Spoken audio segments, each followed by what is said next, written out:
Hello, listeners, and welcome to episode 228 of the Nigerian Football Weekly podcast. I'm your host, Olu. Okay.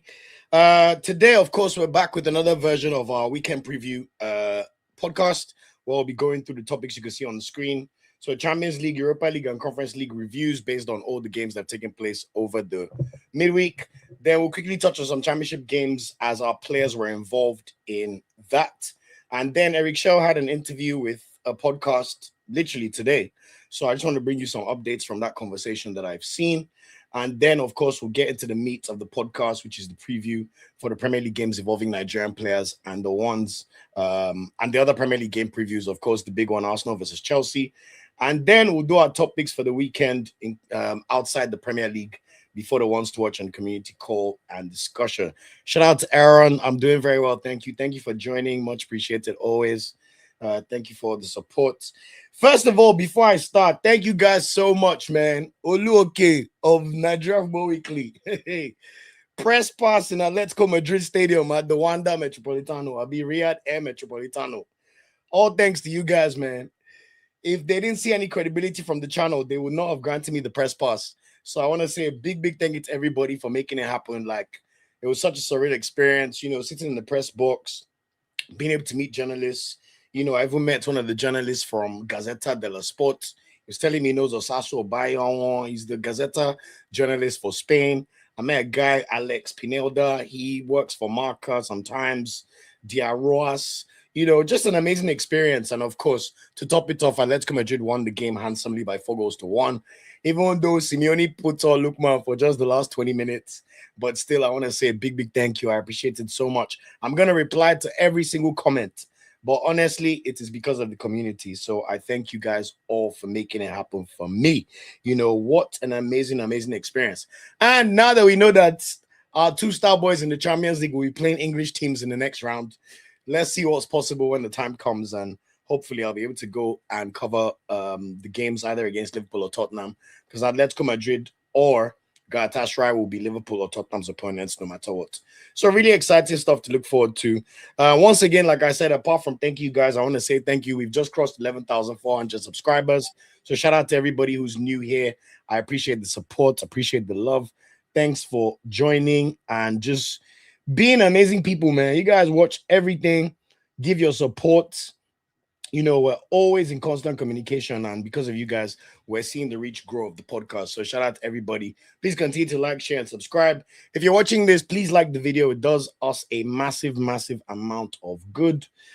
Sorry, I forgot to put any goals or polls in terms of liking the video. So please bear with me and like the video if you're enjoying this.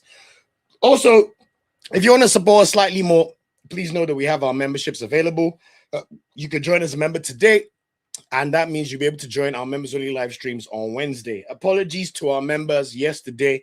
After taking a red-eye flight to Madrid and then coming back to London yesterday, honestly, I slept off. I want to be completely transparent.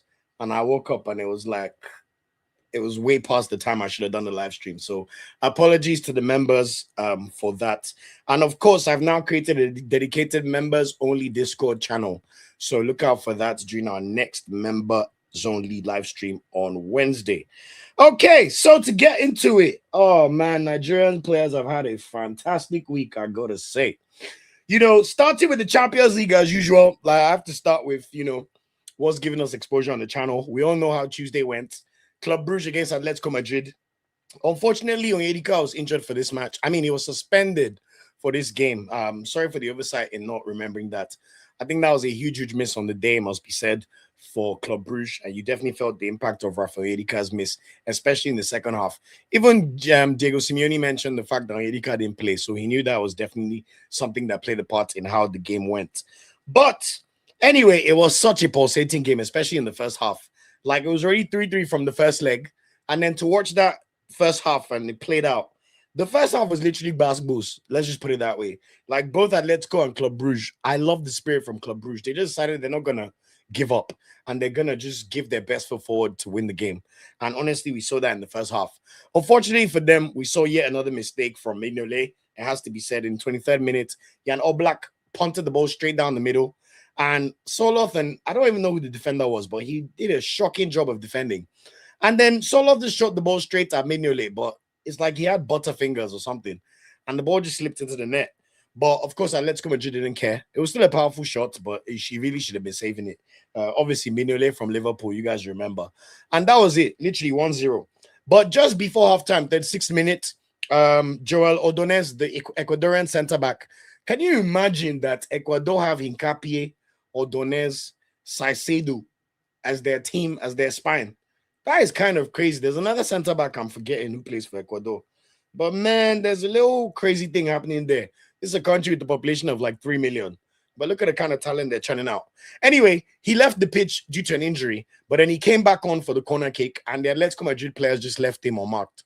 And he literally just, there was a flick on, and he nodded the ball straight to the back of the net to make it 1-1.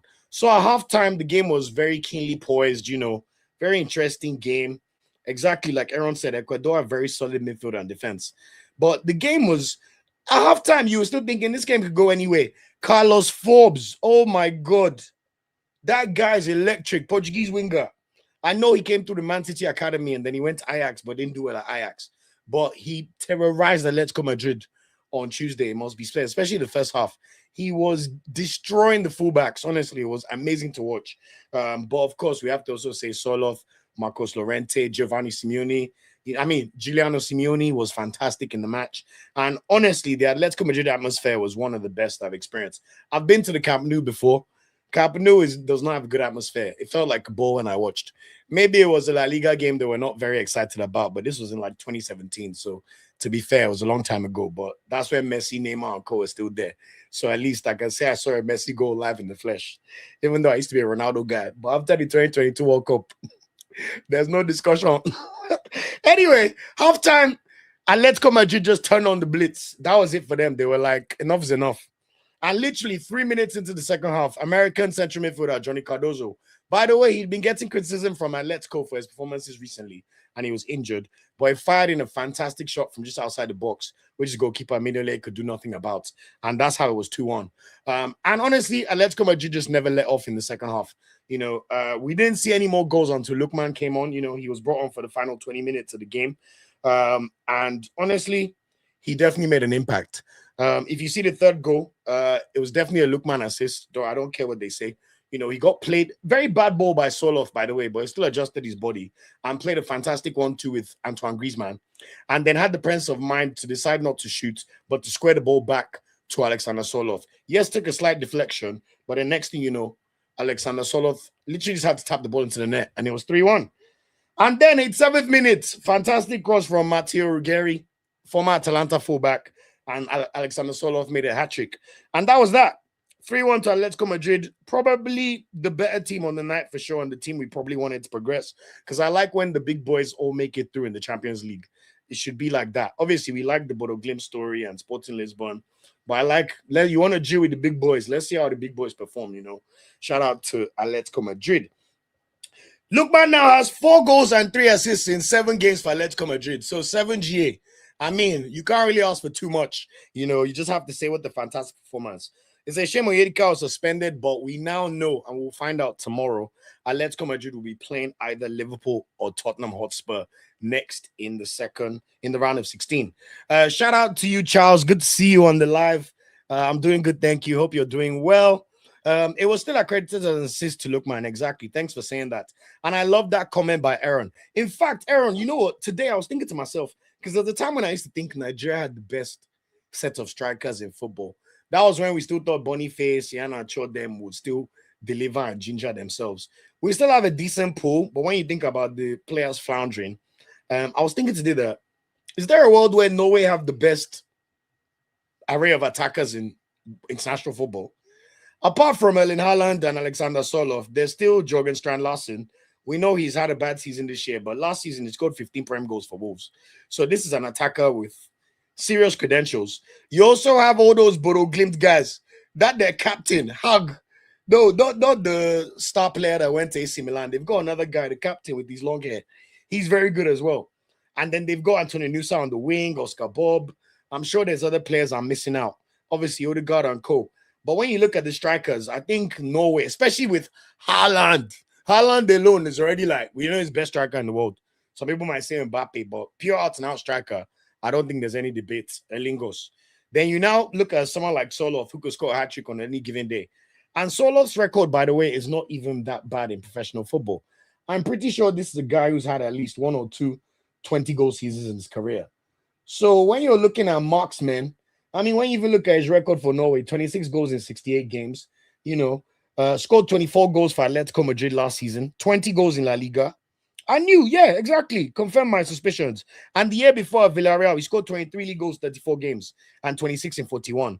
So when you look at the talent pool of Norway, I think there's definitely an argument to be made that at the moment, striker-wise, I'm not sure there's another country with a better array of strikers. Let's say strikers. I think attackers is a stretch because when you look at England, France, Brazil, and co, by the time you add all those other players, it'll be a shock. Aaron said Sweden maybe. The thing is, you people know I think Isaac is a great player, but Isaac is slightly overrated. We've still not seen him do it outside the Prem. And I don't even think Isaac has had a 30-goal season yet again in his career so far. Again, they have Gyökeres. Gyökeres is we're still trying to figure out what that guy can do. In fact, Nigeria, we have a better attack than them with Lookman and co, to be honest with you. But that's a great comment. Thanks for that, Aaron. That was really good to see. Charles says, is it because they are really investing in their football, which is something our responsible FA has failed to do? Absolutely. Norway are definitely going through a golden generation. I think they're also seeing the benefits filter through to Bodo Glimt. This is a town of no more than 20,000 people. And look at them in the round of 16 of the Champions League. I think it's the first time a Norwegian team has made it to this level in 20, 30 years, if not more. So Norway will invest in their football. Every European country invests in their football. That's normal. If we go and see the pitches Moldova playing, it's still good. Go and check Liechtenstein's pitch, San Marino. Even the worst countries in football in this Europe, go and check their pitch. Even South America, Venezuela have good pitches. So it's just Nigeria's problem that we refuse to level up. One other interesting fact is the Norwegian Federation are actually called NFF as well, but they're the NFF that have sense. Wow, the Nigerian one, we don't know what they're doing with themselves at all. But anyway, that's it for Lookman and Atletico Madrid. Shout out to you, Taiwo. Good to see you on the live stream again. He said, honestly, hello from Dublin. Honestly, if Osimhen had been in Manchester United, I can imagine those brilliant assists. Shout out Taiwo. I'm guessing you're a United fan, right? Let me know. In fact, I want Osimhen to come to the Prem so much. I wouldn't even mind him going to Man United. That's how much I want him to come to the big leagues. It must be said. I like this statement by Right Goated. Yeah, you're right. I think we were trying to think outside of the big ones, but even if you add like the big countries, England, apart from Kane, you have to say it's a little dry. When you're looking at Watkins, Calvert-Lewin, striker. Brazil, they always have a striker problem. When Richarlison is the golden boy. Argentina have Alvarez and Lautaro Martinez, so they're up there. Who are the other big countries? Germany. Who starts as a striker for Germany? Sometimes Havertz. So Germany, I wouldn't put them in the equation. I definitely will not put Italy in the equation. Hell no. Spain still start Morata. And then Samuel Aguero is what they're looking at to help them. So I wouldn't even put Spain. But I will agree with your comments when it comes to France. France are definitely up there in terms of like big boy strikers. I mean, apart from Mbappe, Marcus Thuram, Hugo Ekitike, even the bench, Kolomwani and co, they may not even make it into the starting lineup. Yeah, exactly. Thank you, Aaron. Walter Mada starts for Germany. We will never say Walter. If Walter Mada was Nigerian, he will not start. So let's say Nigeria are definitely up there. But you're right about France for sure.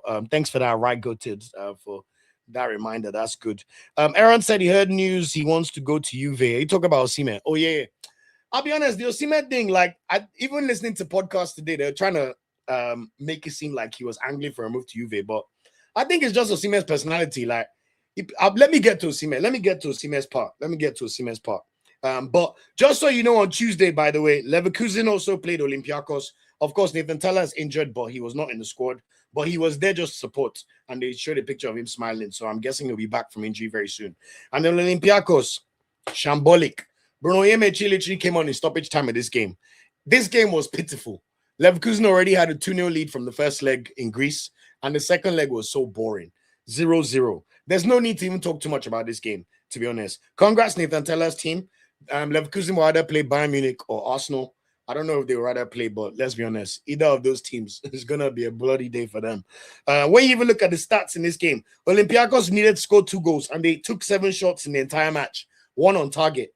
Same thing for Leverkusen, 7 shots in the game, 1 on target, even though they created 3 big chances.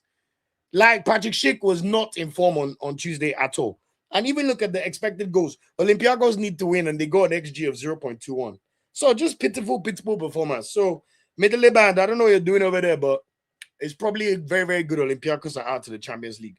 So now, back to Wednesday, and of course, the big game we all witnessed yesterday. Juventus 3, Galatasaray 2 after extra time, which meant the Galatasaray won 7-5 on aggregate and became the first Turkish team to make it to the round of 16 of a Champions League game in 12 years. Of course, the last team to do was Galatasaray. It's always Galatasaray.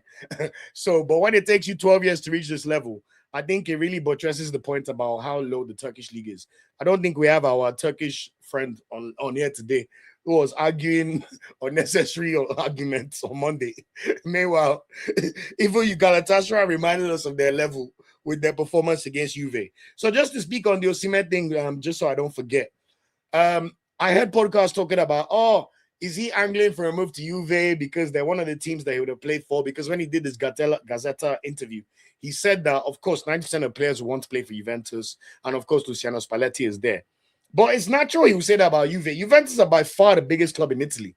If you combine the Serie A titles of Inter and AC Milan, it's not up to Juventus. They're the old lady for a reason. So I think he was just being nice. And of course, when you see Del Piero, of course you take a picture. It's Del Piero. That was one of my brother's first idols in football. One of the first tournaments I watched after AFCON 2000 was Euro 2000, where Italy made it to the final against France. Do you remember that Italy team when they wore the Kappa jersey, tight-fitted? Everybody had slick back hair. Del Piero, Totti, Del Vecchio, Francesco Todo and goal. So, of course, if he sees Del Piero, he's going to be happy and excited to see him. So I thought it was a bit of a reach them saying he's angling for a move. Even if he was a smart PR, I loved the interviews I saw from Osimhen yesterday. It shows that media training is coming across. Do you see his interview with Thierry Henry? Thierry Henry is cracking pigeon jokes. How body? Say body they fine. Asking him about himself. Obviously, Michael Richards is asking him if he watches the show, but his earpiece was not working well. So Najama just said, what show? But of course, he then praised Thierry Henry. But these are the kind of places we want Osimhen to be in. Big game, Champions League games. Big nights, CBS, TNT Sports, everybody is talking. If you see the way they talk about Osimhen non-stop since yesterday, that is what we want to see. Yet again, I love the praise about his performances and how good he is. Of course, sometimes it's to bring up this wage nonsense, but me, I think that's cap. We all know how good Osimhen is, especially us Nigerians, watch him all the time. For national team, clubs, Napoli, like I said, I've been to Naples. This is a player that should command whatever he thinks he deserves. Pay him or get out. Or literally, pay him or shut up. I'm tired of hearing arguments about his demands, the way he values himself. Did you watch the way he plays? Wow. What an amazing footballer. And we will give him his flowers always, as long as he's still playing this football, Firstly, I have to say Galatasaray were absolutely shocking, guys. They were absolutely terrible. Like, I don't think words can describe how shit Galatasaray were in this match. You have a 3-goal lead. You're winning the tie 5-2. And what do you decide to do? Play nonsense in the entire match. First half, Manuel Locatelli snuck away the penalty after the foul. We already knew that Locatelli was going to score. You could already feel the roar of the stadium and the energy. So at halftime, if you're Galatasaray, you still have a 2-goal lead on aggregate. Just settle down. You can even pass the ball in between each other, try and keep possession. Don't lose your heads. Be calm. No need to attack too much. Just play an Arteta game. Control. Balkan Buruk, I don't know what tactics he sent these people out. Juventus even got a red card. By the way, we need to talk about these UCL refs and some of these red cards they give or penalties they give. There is no world where Lloyd Kelly deserved to be sent off for that. He literally jumped in the air. And then, was it Yilmaz that was just behind him? And then, he can't even see where he's planting his feet. And he just drops on the floor. And then, And then next thing you know, the ref gives him a red card. First the yellow, then he goes to VAR, changes it, and then gives him a straight red. Of course, Lloyd Kelly deserves to be angry. That was an absolute pack of nonsense as far as I'm concerned. You know, in fact, those of you who watch basketball on this channel, you all know, if in the NBA, if a player jumps up and the player on the ground puts their body in a place where they then end up tripping on the player on the ground, they usually even give a foul to the player that was in the air. So literally the opposite of what happened to Lloyd Kelly. So I was just like, man, this is shit. But even despite that, playing against 10 men, Galatasaray faltered. They were absolutely shit. That's the honest truth. We have to call a spade a spade. And then what then happened? 70th minute, Federico Gatti yet again. The amount of goals this guy has scored for Juventus when they need bailing out in the past 2-3 seasons is ridiculous. This is a player that literally did not have a footballing career, I think like 5-6 years ago. I think it was in Serie C or something crazy. But what a mentality monster. Makes it 2-0. Now you think that Galatasaray will even be like, we still have a 1-goal lead though. Let's not panic. We're playing against 10 men. Let's pass the ball. We have a man advantage. We should always have an overload somewhere based on the numbers. 82nd minute. Cup Manners plants a fantastic cross. Who's there? Weston McKennie. Weston McKennie. By the way, we have to talk about Weston McKennie. 10 goals in the Champions League for Juventus. The only 2 Juventus midfielders that have ever done this in history in the Champions League are Michel Platini and Pavel Nedved. Yes, I had it on a podcast today. I didn't research that one, but still, it's good. It's good start to know, innit? But can you imagine? And all of a sudden, it's 3-3. They literally threw away a 3-goal lead while playing against 10 men for literally the majority of the second half. How would Osimhen not be angry? You know, I'll get to the interview because I think there's some psychological warfare Nigerians were going through sometimes based on how some people's upbringing was. You know, in Nigeria, sometimes some people, when they were brought up, they only speak when they ask questions. So they're not used to saying anything negative before they will chop slap or somebody will knock you on your head. So constructive criticism sometimes feels like abuse to some Nigerians, because I'll see some weird comments about people saying Osimhen was disappointed in his teammates. If you're a teammate of his, will you not be disappointed after you helped them get 3 goals last week just from your pressing? Then they come and waste it all when you're making your return back to Italy and you're expected to come and be the star player and for everybody to really remember how good you are. Then your team put up such a pitiable performance and they expect you to be smiling. How will he be smiling? Someone that was about to fight Lookman when Nigeria were up by 3-0 in AFCON. Mentality monster. Mentality monster. And speaking of mentality monster, what then happened? Thank God, though, extra time. Juventus will probably just ran out of gas. They're playing 10 men, a whole 30-minute period left. And what happened? 5 minutes into the extra time, thank God, though, Bassey has finally remembered that he can pass to Osimhen. And he took the ball and he put the ball straight to the goalkeeper's legs.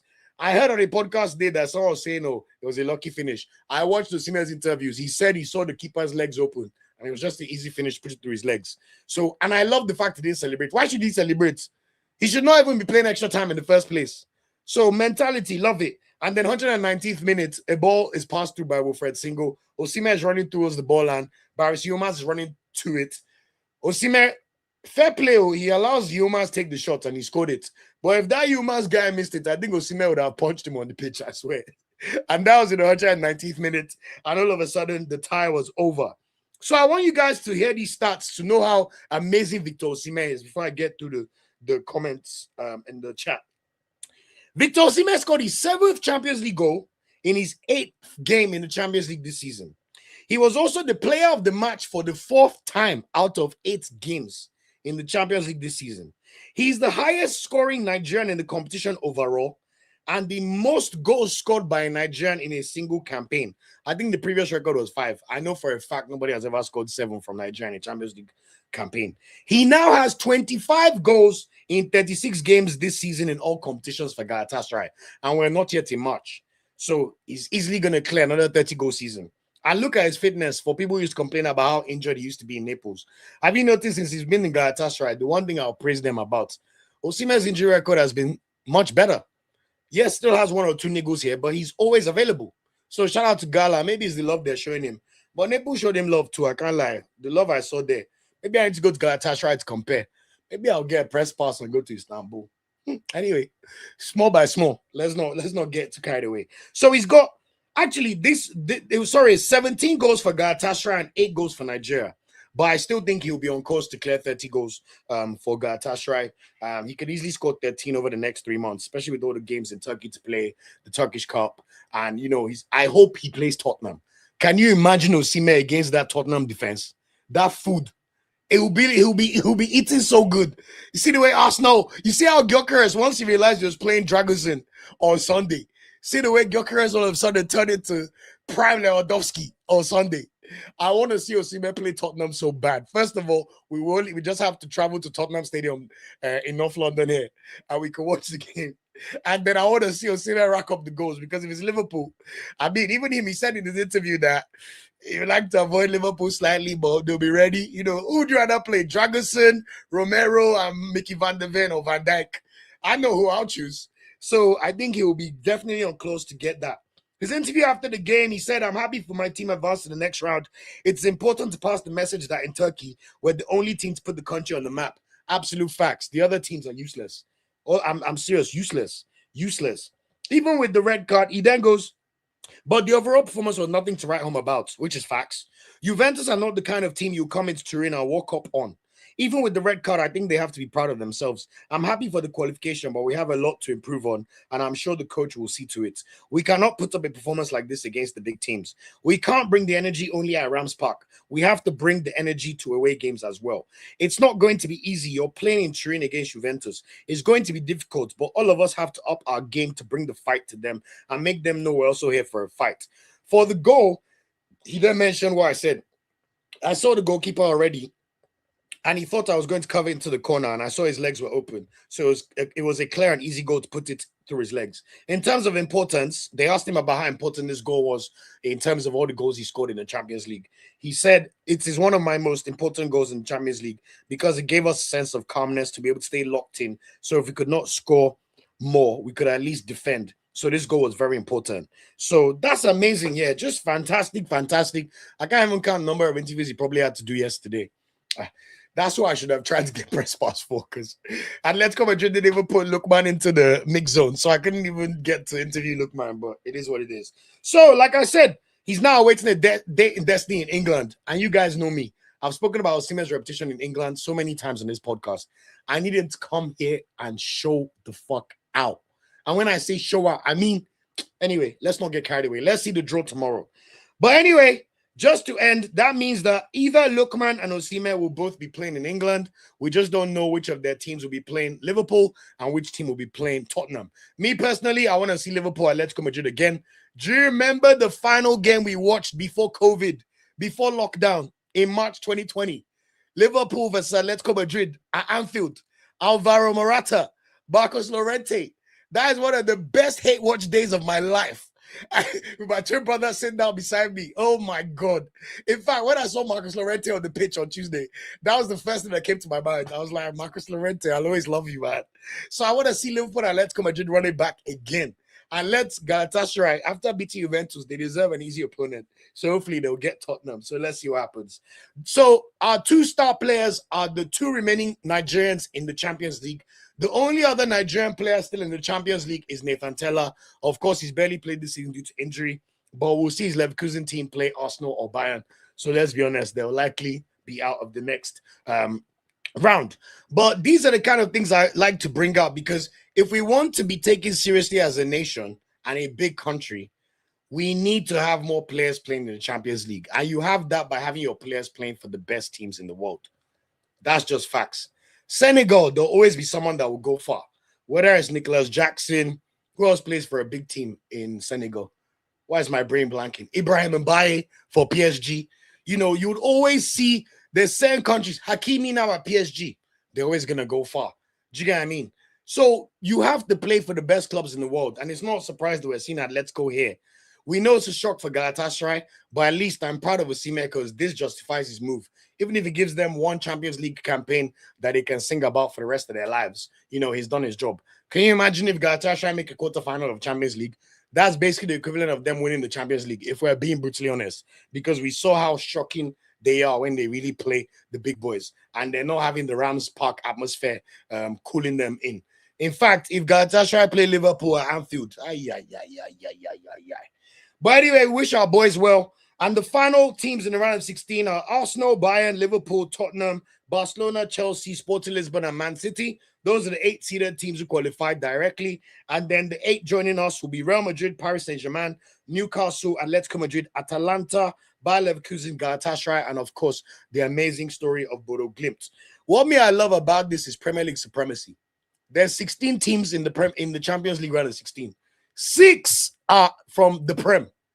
Please, my mathematicians, quickly, that would be 37% or something like that. 37% of all the teams left are English Premier League teams. So you're very welcome if you're Man United, Chelsea, or Liverpool who are struggling to enter the top 4, because one of you is going to take the blessings provided by the likes of Arsenal, Liverpool, City, Chelsea, even Tottenham, because the 5th place in the Premier League is definitely going to get a Champions League spot next year based on the coefficient so far. It's already too high for England not to have one. We'll see what happens between Spain and Germany to see who gets the second 5th place spot. So that's it for the Champions League games. Let me just go through a few comments before I touch on the Europa League and Conference League. So where are the comments starting from? Charles says, see how Morocco has found a coach for their team in less than a month. Yeah, it took NFF almost a year to look for a coach. God, who do us? Charles, bro, Morocco are a serious federation. We already know that. We already know. So they'll show us the way. And then you'll see Nigerians complaining because the manager is asking for his rightful dues. So even our people, Jackson sent me one video of some radio presenter telling Eric Shaw that who is he to be asking for money? These crabs in a bucket mentality. I don't know who swore for Nigerians, man. But where does this thing come from? It feels like how British people move. But at least British people already know that the GDP per capita is top 10 in the world. Britain's economy is still, I think, 4th or 5th or 6th in the world. But at least England, most people are still living all right. You know, the average person can still go on a holiday. But Nigeria, where we should be praying for everybody to have more, you still want people to go down. I don't know if it's because they see the figure in dollars and they're like, yeah, they're converting the money to Naira and thinking, how can someone be so greedy? But these are the terms for a top-level manager on the African continent. In fact, his wages are so paltry compared to what his peers should be earning. Do you know how much the European, South American coaches are earning for World Cups? Do you know how much they're paying Pochettino to coach USA? But you see one person come and be lamenting. So shout out to Morocco for being smart. I'm not surprised at all. Honestly, King Femi said Teller is always injured, though, like Boniface. Honestly, what the hell is going on in that Leverkusen facility? Because you're absolutely spot on. Exactly like Aaron said, games like the Juve Gala game make football amazing, and that's what makes the Champions League interesting. I love this Taiwo statement. Our strikers are presently benched in their various clubs. Awoniyi, Sadiq. Sadiq is not a bencher. He started the last 2 games, but I hear you. Christantus, Fisad Delebashu played 2 of the last 3 games and started. So those ones are not there. I think the Dorosimi one is a bit harsh because we know his potential. You know, I think he made the move maybe a bit too soon, but there's clearly a talented striker in there, and I would definitely expect him to still make a move in the summer and not go to Serie B. But let's see what happens.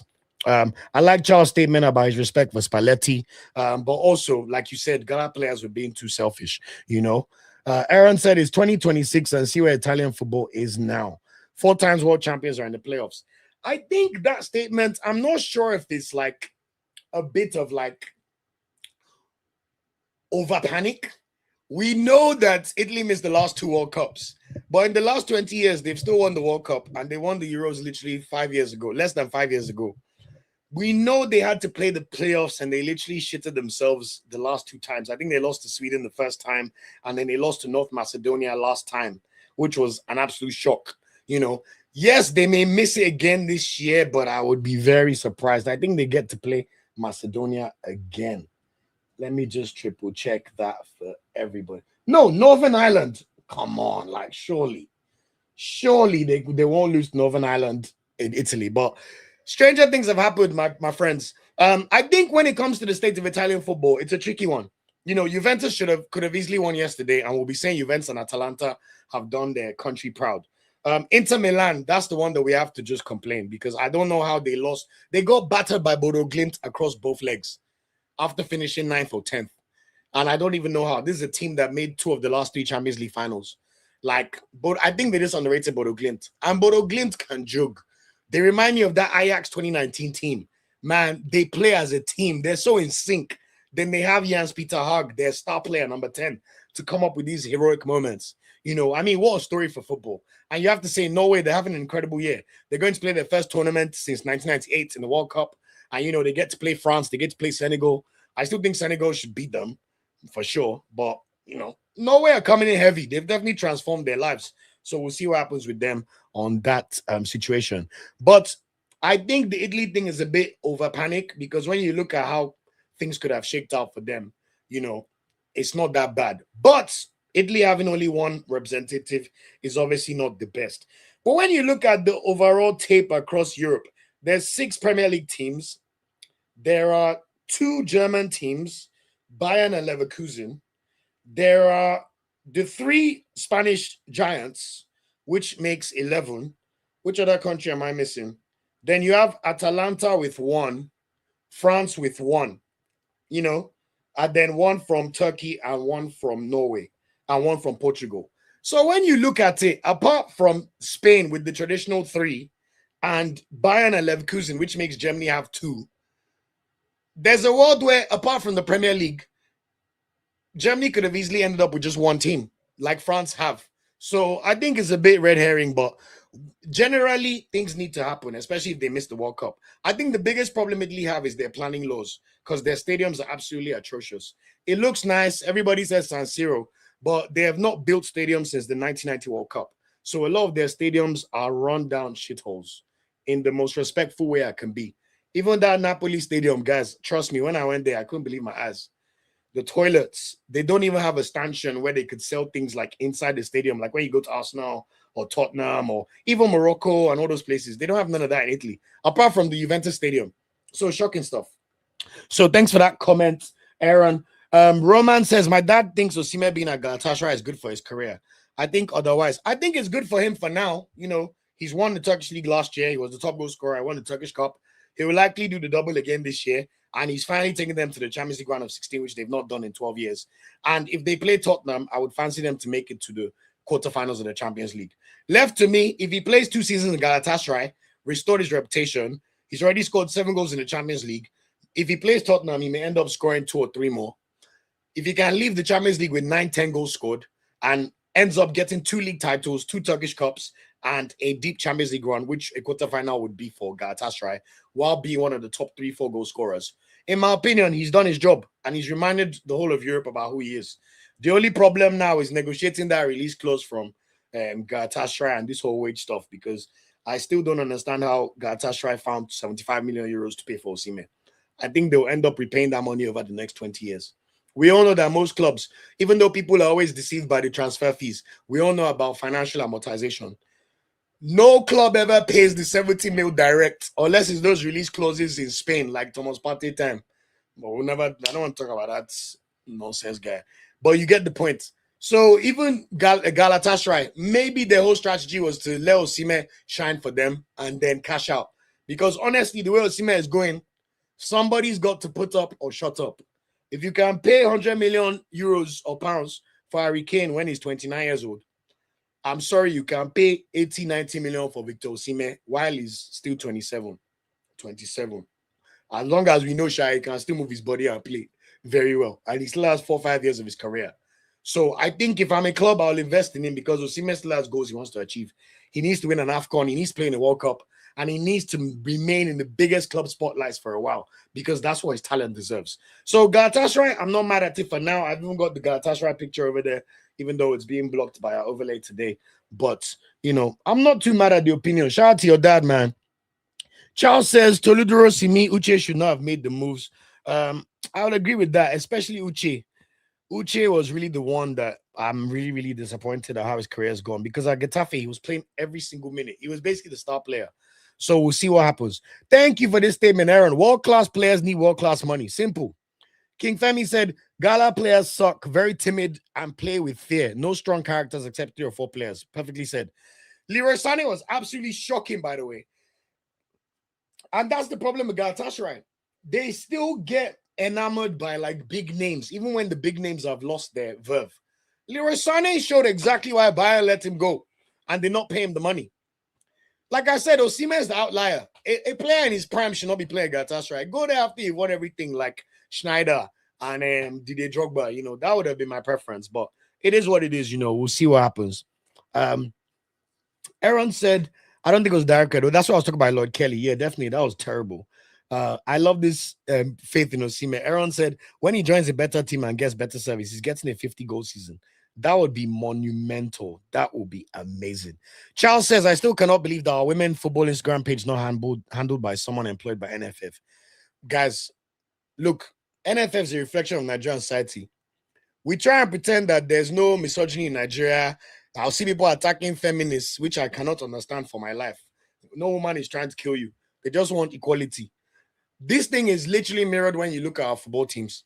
The Super Falcons, they don't have that big of a voice because one Azama will tell them to shut up and never pick them again like they did Give Monday. At least the men, there's a certain level of clout certain players have that nothing can be done to them. In fact, that's why I want Osimhen to be captain. Indeed, it does not look to me like someone that can be fighting. Osimhen, if they like, they should not bring his bonus. He will punch somebody's head. And he's one of our best players ever. So they will better listen to him. Because Osimhen is not in the squad. Osimhen is not one of those players that you can say, he's not in the squad for technical reasons. They will slap everybody in that glass house. I'm telling you. So I'm not surprised at all at how they treat the women's, the Super Falcons. I mean, they're literally playing a friendly against Cameroon this weekend. But even the tournament they were initially supposed to play got cancelled. And they're playing 2 fixtures. I can't remember the last time Super Falcons played a match. And they're supposed to defend that title. So God will forgive those as amen. Taiwo says if Honest Arno chooses Nigeria, then that's another addition. We've thought about it, but I heard he's waiting for Italy, which I cannot understand. You're born and raised in the country. They don't give you a passport till you're 18 years old. And yet you want to be loyal to them. When they abuse you, Sha, don't come running back. If I'm him, I'll take my time. And you should go and speak to Calvin Bassey, who was born in Italy too. But to be honest, these Italian guys, I haven't heard Arno speak. But when you look at Michael Kayode, it's as if they want to be over Italian. Like, I don't ever meet a British Nigerian that's like, oh, I'm just British. Oh, God save the Queen, Oh, I don't want to do anything with Nigeria. But sometimes it feels like this Italian, German, I don't know what's happening in these parts. Maybe because we speak English in England and this is where we were colonized, so we have a natural link here. But my point, Taiwo, is I wouldn't bet on Arno playing for us, basically is what I'm trying to say. Shout out to your Sasu, says, well done, bro. God bless you, my brother. Hey, Sheo says, good evening, brother. Victor Osimhen mostly goes to Turkey during summer because the labor is quite affordable. I don't get what you mean. Or like the wages or like the price of labor in Turkey. Let me know what you mean by that. Exactly, Aaron. Yes, I'm going to get to Eric Shell, but you're totally right. The thing is, the 130K a month is not just for Eric Shell, it's for his whole staff, which he explained in his interview, which I'm going to get into right now. Taiwo says, Destiny Udoji and other black players being excluded on the list of Italian players. Maybe I'm overthinking it. We need to get carried out. I don't know. Is that true? Are they excluding Udoji on purpose? Because I know he's been starting for them in some recent games. Hey, Da Vinci, shout out to one of our esteemed members. Da Vinci said, greetings, Olu. Before I head to the police station tomorrow to file a missing persons report, bro, I hope everything's okay. Has anyone's... Oh, he needs Nwabali. This guy's so funny. Has anyone seen or heard from Nwabali? How sure are we that perhaps he's in suffering? I hope he's not too. We know what happened to him last year with his family, so we're always sending love and strength to him. But yeah, that's a very good point. We've not heard anything about Nwabali and this is so-called move. And I'll be honest, it's still kind of crazy that he asked Chippa United to cancel his contract while he didn't have a club lined up. That is kind of crazy. Da Vinci said, Olu, I did carry him before Fenerbahce about your trolling. They look like they are attempting a remontada. You're totally right. By the way, for everybody who's not watching, at the moment, I was just about to get into the Europa League games, but Nottingham Forest are currently losing 2-0 at home to Fenerbahce after 57 minutes. Obviously, we know the first leg was 3-0 to Nottingham Forest, and we saw Ola Aina say that they told us Istanbul would be hell, but it felt like heaven. Unfortunately, Ola Aina is on the bench. So, Victor Pereira, please do not let them abuse Ola Aina while he cannot make an impact. You threw away the game over the weekend against Liverpool. Please, Mr. Pereira, figure this thing out. Yes, the second goal was a penalty, but still, it's currently 3-2, and it looks like Ortega is about to be subbed off for an injury. But I'm keeping a keen eye on it to my left here, and I'll let you know how that game goes. Sheo says, current state of Italian football is plagued by an identity issue, causing them to struggle in European football. I think I spoke about that in detail just now anyway. Taiwo says, Galatasaray can't sustain Victor Osimhen's salary throughout his contract. I totally agree, Taiwo, 100%. It's obvious he will be sold by summer. Honestly, I wouldn't be surprised, but I totally agree. I don't think they have any plans to pay him that amount for the whole duration of his contract. I would be very, very surprised. So just before I move on, guys, quick like check. Shout out to everybody in the chat.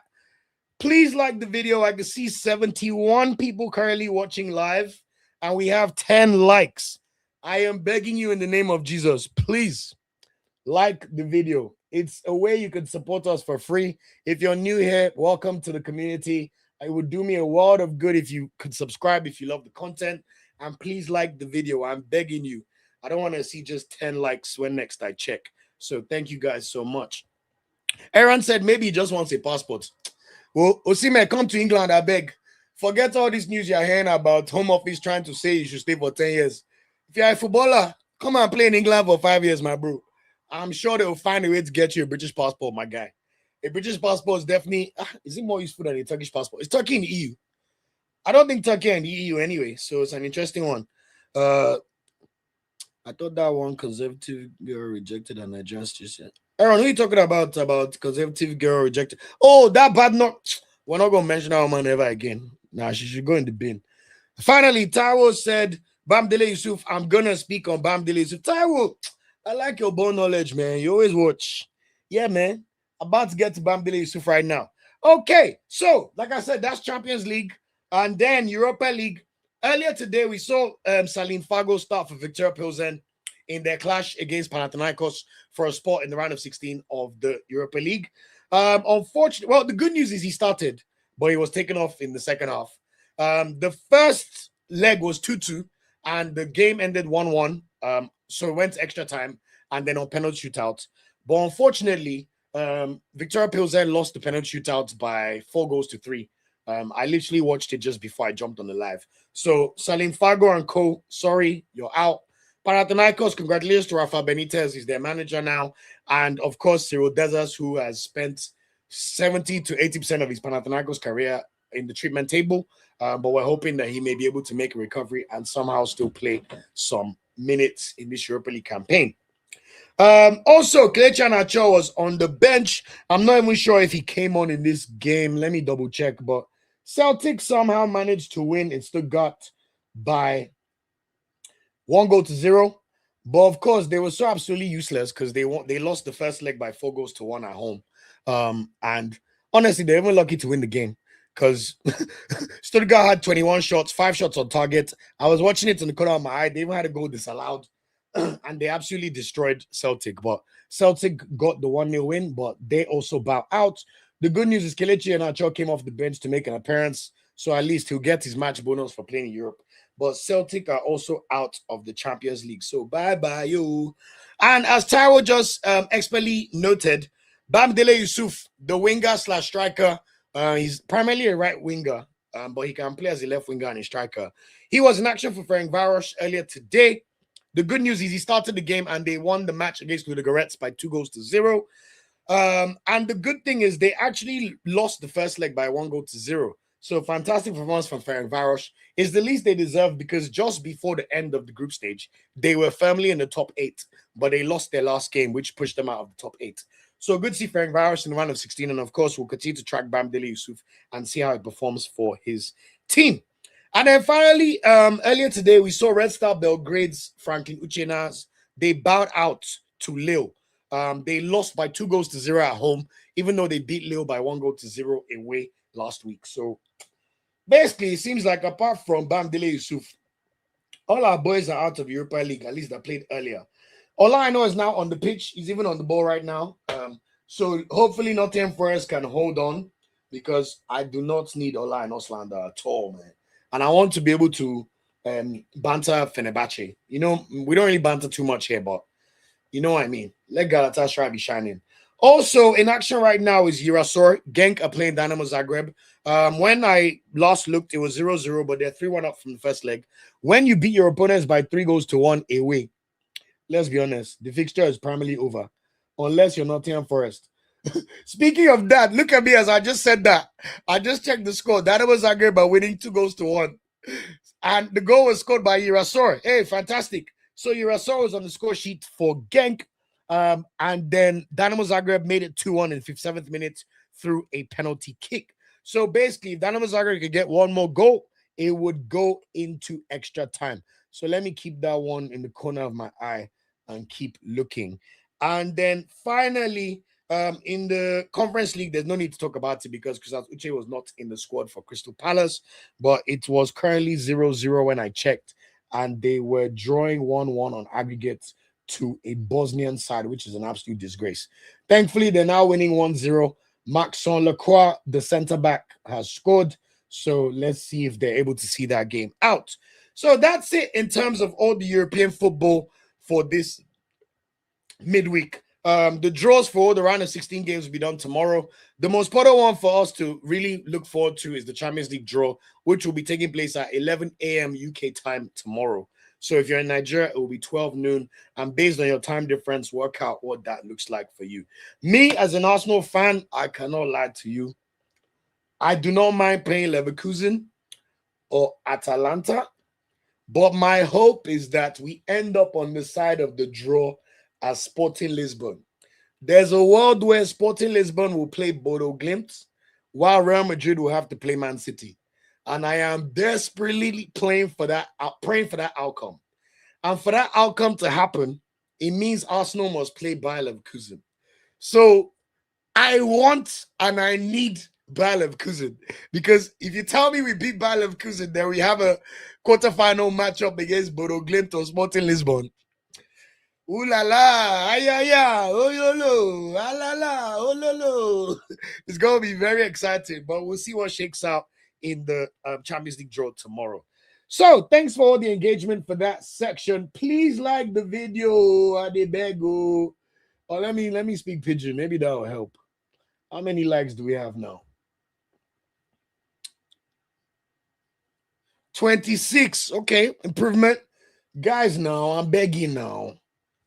So there's 40 people that just have this in the background and can't even like the video. Please. It's a lot of work. I've been traveling all over the world this week, man. You know, I will still manage day job, you know. Stand on your feet and talk all day. Please, the least you can do for me is like the video. I'm begging you.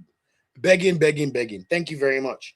God bless. Okay, also this midweek, there were a round of championship games involving three of our players were in the last Super Eagles squad, and of course, Joaribo. So the good news is Frank the Tank's move, Frank Onyeka's move continues to bear fruit for him.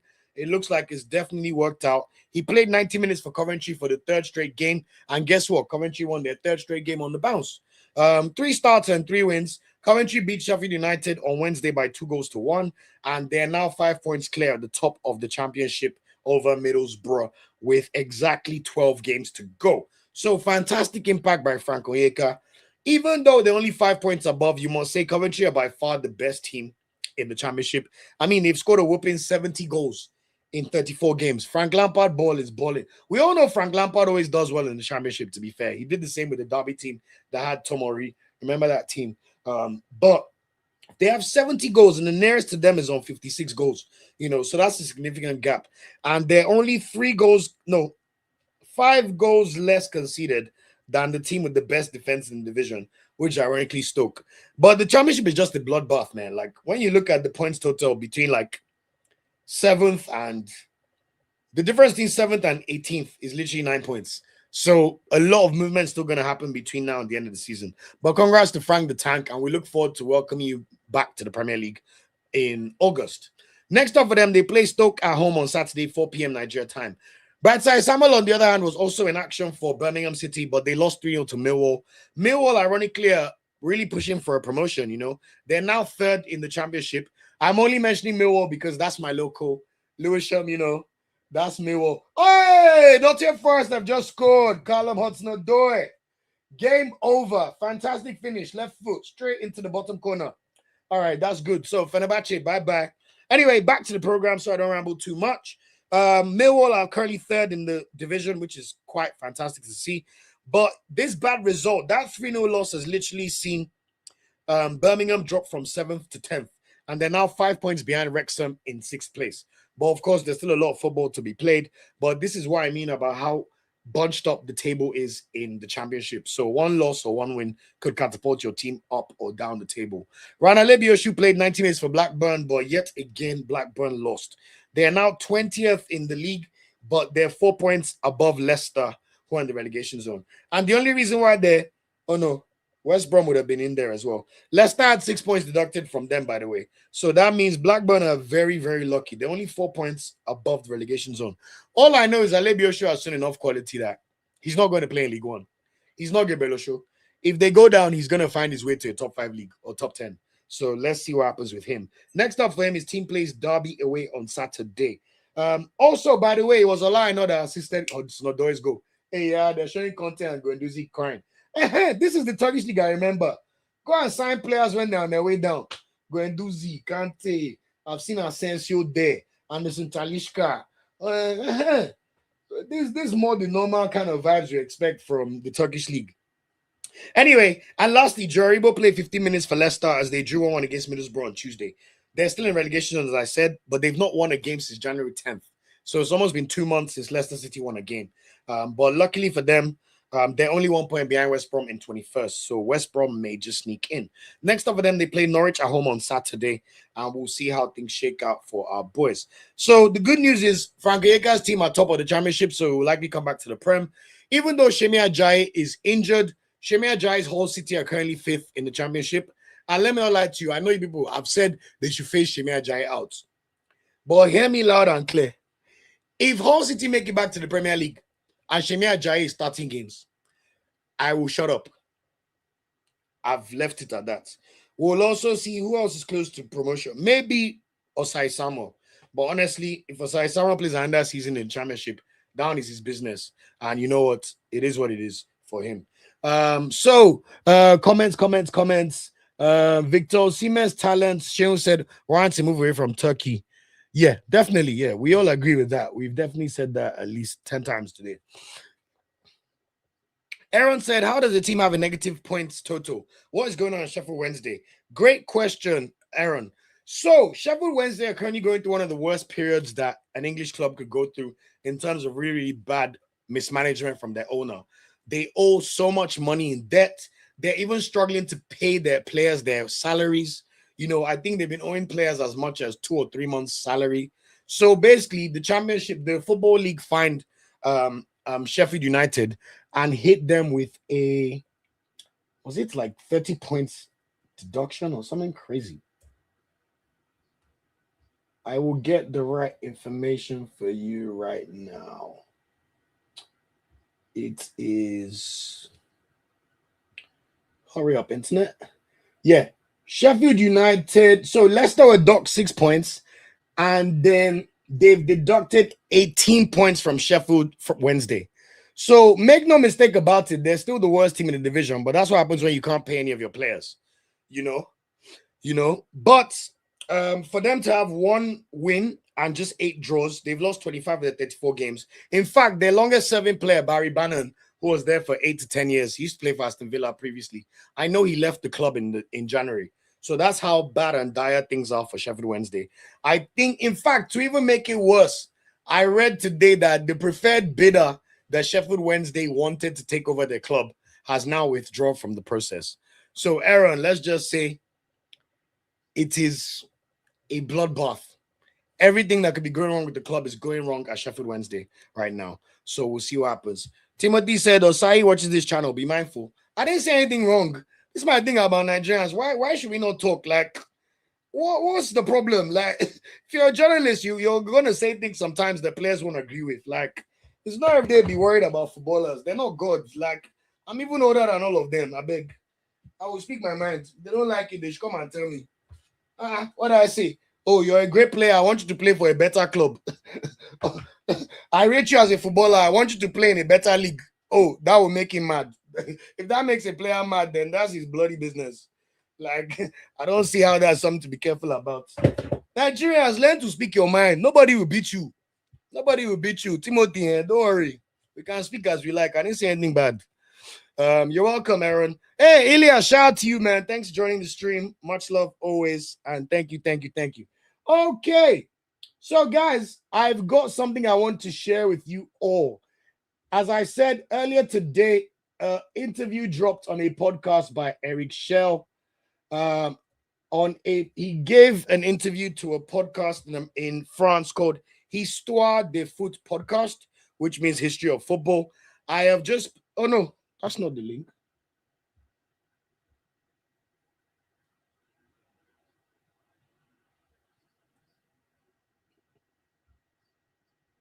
Sorry, that's the wrong link. I wanted to give you guys the link to the interview.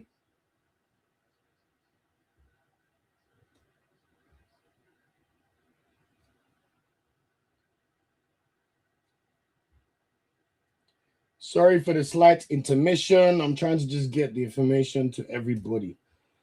Okay, now you should have the YouTube link. So, guys, if you want to watch Eric Schell's interview with the French podcast Histoire de Football, I've put the link in for you. It is not in English, but if you change the settings and tell it to auto-translate to English, you will be able to see what Monsieur Eric Schell was talking about in his interview.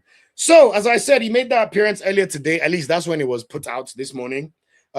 First thing, just to let everybody know, is he confirmed he's still our manager and he has 1 year left on his contract. So no need to panic. He even confirmed that just yesterday, or at least the yesterday when he recorded it, which has to be over the last few days, he had a meeting with his technical team for the squad selection for the team that will prosecute, for the Super Eagles squad that will prosecute the friendlies against Iran and Jordan in March. So I hope that puts to bed people worrying about World Cup as well. That one is over. I hope that one is clear. So if you want to have the link to watch it, you can see the link in there and watch it in your own time. Also, we spoke about the rumors of the Olympique Marseille job. One thing to be clear about, though, is he was born and raised in France, and he's actually a Marseille supporter. So, I think that context matters. Apart from that, he mentioned that he confirmed the authenticity of that document that everybody saw. So that document that people saw online is actually true. But he said today, if I'm being honest, I don't really know how it circulated online and became public. The first question I asked myself is how this document could have ended up in the media. That's the question I'm asking myself. He clarified that the salary figure widely reported was actually requested in dollars and not euros. Thank you. And he also explained that the amount would also cover the wages of his technical crew. And this is something that I think we have to always remember, like I said in the last podcast. In Africa, apparently, whatever they pay the head coach is what he will use to pay his staff. And we know that there's a goalkeeping coach, there's a fitness coach, there's assistant managers, there's personal assistants.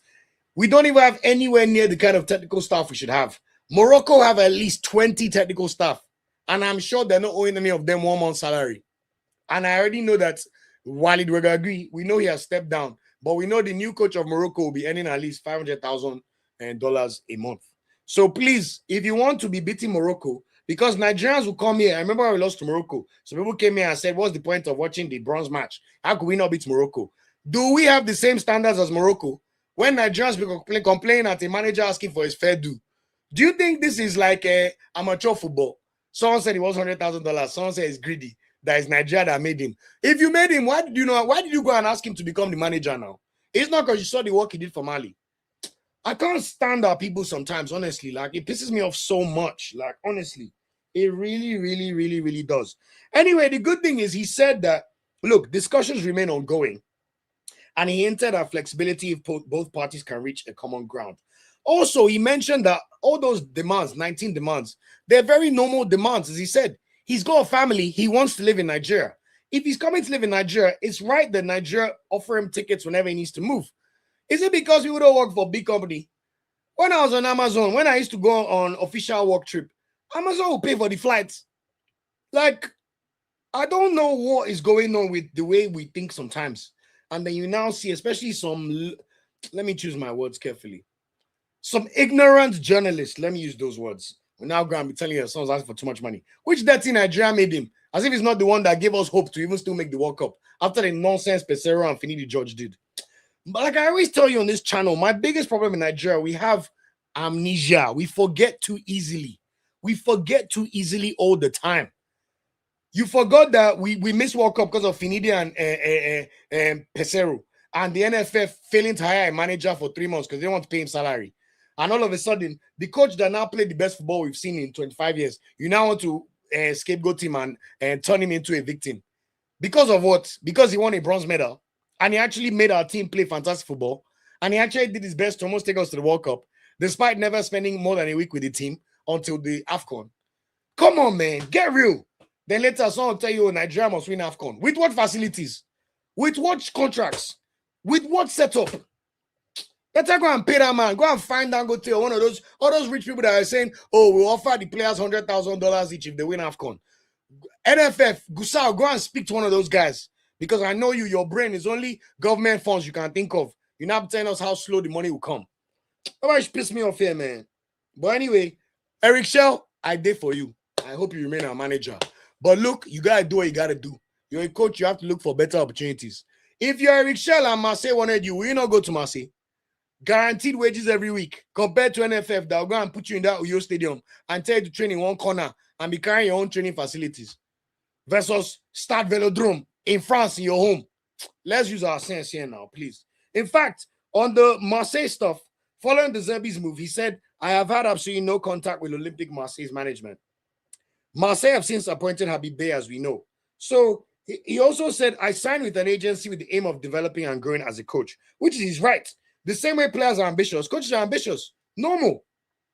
My agents decided to sound out some clubs in Europe, particularly in France, which makes sense. He's a French citizen. He speaks French. You want to coach it. Ideally, you would rather coach in a place where they speak the language, where you're even more well versed in communication, and that's where you have your best reputation. You know. He then said, at that time, OM was looking for a coach. My agency contacted the club to offer me to them for the position. We didn't do anything further. Shortlist or no shortlist, I had no contact whatsoever. Afterwards, you'd have to ask my agent if I was on the list or not. Since I'm from the region, I talked with a few friends who asked me if I'd be interested. I'm an Olympic Marseille supporter, and if someone asked me if I'd like it, of course. But under no circumstance did I ask for any publicity about it. With social media, it just blew up. That is a very fair statement. Very, very, very, very fair. Like, I don't get the problem. When last did Nigeria have a coach that we could even fathom could be Marseille's coach? Fathom. Well, who's Jose Pesero coaching now? Finidi George will never, ever, ever in his career coach a team that would even make the semi-final or finals of CAF Champions League games. Then you have a player that somehow there's a coach that somehow is even linked to Marseille. That's how well he did. Then someone is coming to tell you crap that he's greedy and asks for too much. Meanwhile, they own him in salary. We all know they own him in salary. Nobody should piss me off, man. I'm telling you, man. This crabs in the bucket mentality needs to change. You demand excellence, but you don't want to pay the coach in an excellent way. You don't want to give him the tools to do his job excellently. He literally asked for demands to do his job well. Then when we fail, the 250 million people, as he said, he even said 250 million because Nigeria, when last did we do a census? 20 years ago, when I was in GS3. We are not sure if we're 200 million, 210, 220, 240. We are shall throwing the figures around. We shall know that we are plenty. Abi, can you imagine the pressure? You're the head coach of a country with 200 to 250 million people. Most populous black nation in the world. And the only thing they demand excellence from is Super Eagles. And yet, you don't want to pay him his money. You say it's asked for too much because you made him. Who are you to make him? Is it Pesero ball you want to enjoy? Finidi George ball, Abi? That no, or Eguavon that will come and tell you, Guardiola. While playing nonsense. Eguavon has been in that job for 10 plus years. No KPIs. All of you in this chat, you have jobs. They KPI you every day or every month. You will do yearly review, quarterly review, OKRs. Eguavon, what is the KPI? What has he achieved? Then they'll be going around to give interviews, just talking nonsense all over the place.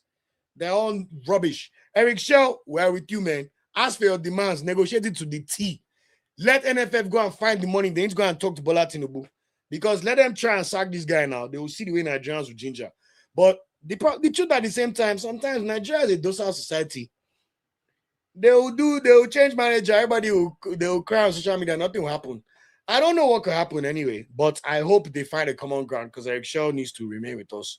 by force, by fire. In fact, they need to be giving him the contract now. Offer him a 5-year contract. Lazy people. It's February 2026. The next World Cup is literally when? After America, July 2030. Offer him a 4.5-year contract. That is literally what he deserves. Lock it in now before inflation makes the price of wages go up. Useless people. If he's to come and be giving explanation about we'll magically have 5 good stadiums in Nigeria next year. They think we're all daft. And I'm telling you, Nigerians, we need to speak up. We need to speak up before this nonsense stops. I'm telling you. So stop buying into the nonsense they are telling you. I'm telling you. Nonsense. Thank you. Very useless NFF. Honestly, they piss me off. Of course, I'm sure NFF obviously leaked it because they know Nigerians. The same way you see people defending bad leadership all over the country. But they'll go to church to pray incessantly 2-3 times a week.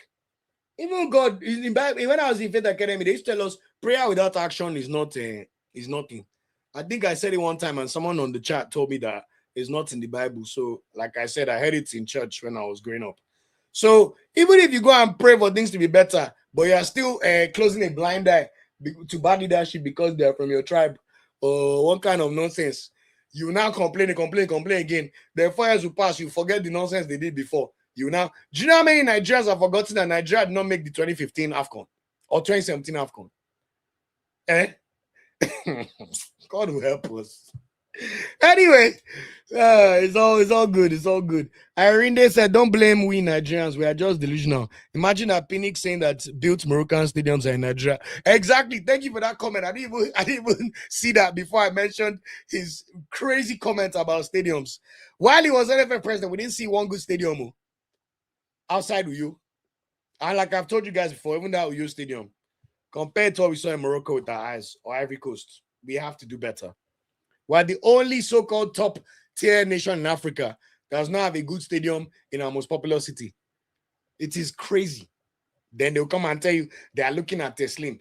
Have you seen how run down that Teslim Balogun Stadium is? It don't even make sense to try and renovate it. Do you know how bad the traffic in Surulere is? I live in Yaba, in Lagos. It makes no sense. Can you imagine them trying to host an event there? Going in and coming out. Even in year 2000, when I first went to National Stadium during AFCON, guess what? After the game, there was crowd trouble. They started spraying tear gas. That was the day I learned what tear gas is. So we have been mismanaging our football since the 90s and 2000s. So I don't think things will ever change. But guess what? Some people would have drank that Zobo by Pinnick, telling us that there will be better stadiums by next year. And people will just be drinking the Zobo. Ademola says some people are campaigning for Eric Shaw to be sacked. They must be mad. Charles says, should be our players club send them jets when they were stranded in Libya. Thank you.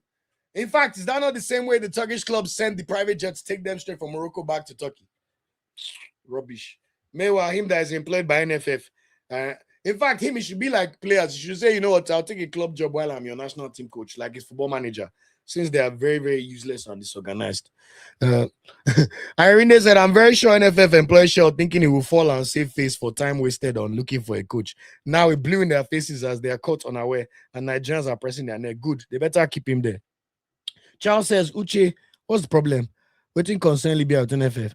Uche, no. Libya concern NFF. Do you think if England went to Libya and they're stranded there, do you think they would have been stood there for 18 hours while the NFF president is also there stranded? In 5 minutes, the British High Commission would have found their way there. What are we talking about? Say waiting concern Libya with NFF. It shows how useless our NFF is, or even our diplomacy as a country. Be saying waiting concern there. Oh, don't worry. No, don't worry. We need, Abby said we need VD. I don't know if I agree with that guy at all. I'm saying all those misogynistic things. But anyway, to each their own. Did you follow that story? We all followed it. Thank you, Charles. They keep lying to Nigerians. We're always pissed too. Don Periani, I'm very fed up. Honestly, they piss me off every time. Every time I speak about the NFF, something just, the fires just lit up in my brain, honestly. I can't understand how we are so religious. It's even, what even pissing me off is the way they went to go and say petition to remove Congo. When have you ever seen a country lose fair and square and they start crying that they feel that an eligible player? The total distraction. The same players that are coming about played for Congo in AFCON. Why didn't other countries raise any alarm bells? It's the so-called giant of Africa that we know we're capable of beating Congo because we saw what we did in AFCON.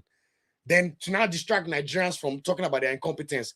And because a World Cup qualifier starts 2023, people have forgotten how useless NFF have put this our team. You now come from there and start saying nonsense. It is very, very well with everybody. Very, very, very, very. Exactly, Aaron. So religious, yet so immoral. Then it's the places that they are moral but not religious. Nigerians tell you we don't do that here. They play. Let's not be looking at ourselves. Da Vinci said, why are Nigerians ignoring the elephant in the room? Shell asked for no interference in team selection and we focus only on the money. Thank you so much, Da Vinci. I love your comments so much. Is man no man mentality so deeply entrenched in Nigeria? Thank you for that comment. Thank you, because the way people will be allowing these people to lie to us and tell us nonsense, it really, really, really, really, really, really, really, really needs to stop. It really, really, really, really, really, really, really, really, really, really, really, really, really, really needs to stop. And one day we'll get there. Thank you. Do you know what it means for him to have to put no interference in team selection? Meanwhile, we saw that useless Pinnick go and tell us one day, I said Musa is my slot. You must put him there. We all know Fago, Usman Mohammed, and those ones that were selected that had no business being there. We know that somebody put them there. Then Gusau now came and said, I have never influenced the selection of players ever as NFF president. I don't even stay in the hotel. What does staying in the hotel have to do with you influencing the list? Do you think we're that daft? I know that maybe some comprehension skills may not be like of the same level across the country, but a lot of us are not daft. And they keep trying to act like we're stupid. And it pisses me off so much. Like, stop this nonsense, man. Thank you, Olushayo, for giving me the word. Bible says that faith without work is dead. Thank you. That is it. Uche says, why build a new one, rather renovate? Uche, I don't know what to say to you, man. Go and look at your contemporaries. You are saying they should go and renovate those useless stadiums. Last, knock it down and build one from scratch. If that's what renovate means in your mind, no problem. But let me tell you, it's a disgrace that Nigeria should even play a match test in Balogun Stadium. Disgrace. If you like certain level that is not good enough, tell us so. Uche Chuku, please tell us. Because I don't like these two comments I've seen so far. It's as if you allow NFF do nonsense if you can. Good evening, bro. Shout out to you, Marcus, man. Live from Ghana, man. Much love, man. Says we love you, bro. Love you too, man. God bless you. Exactly, Charles. They should take care of the welfare of the coach. Simple. Very simple. I love this statement so much by Charles. Amaju Pinnick is a parrot and noisemaker. Done. Let's keep it moving. Let's move. Thank you, Arinde. Don't even mention Teslim. That stadium is like a view from the apocalypse. Thank you so much. Great comments.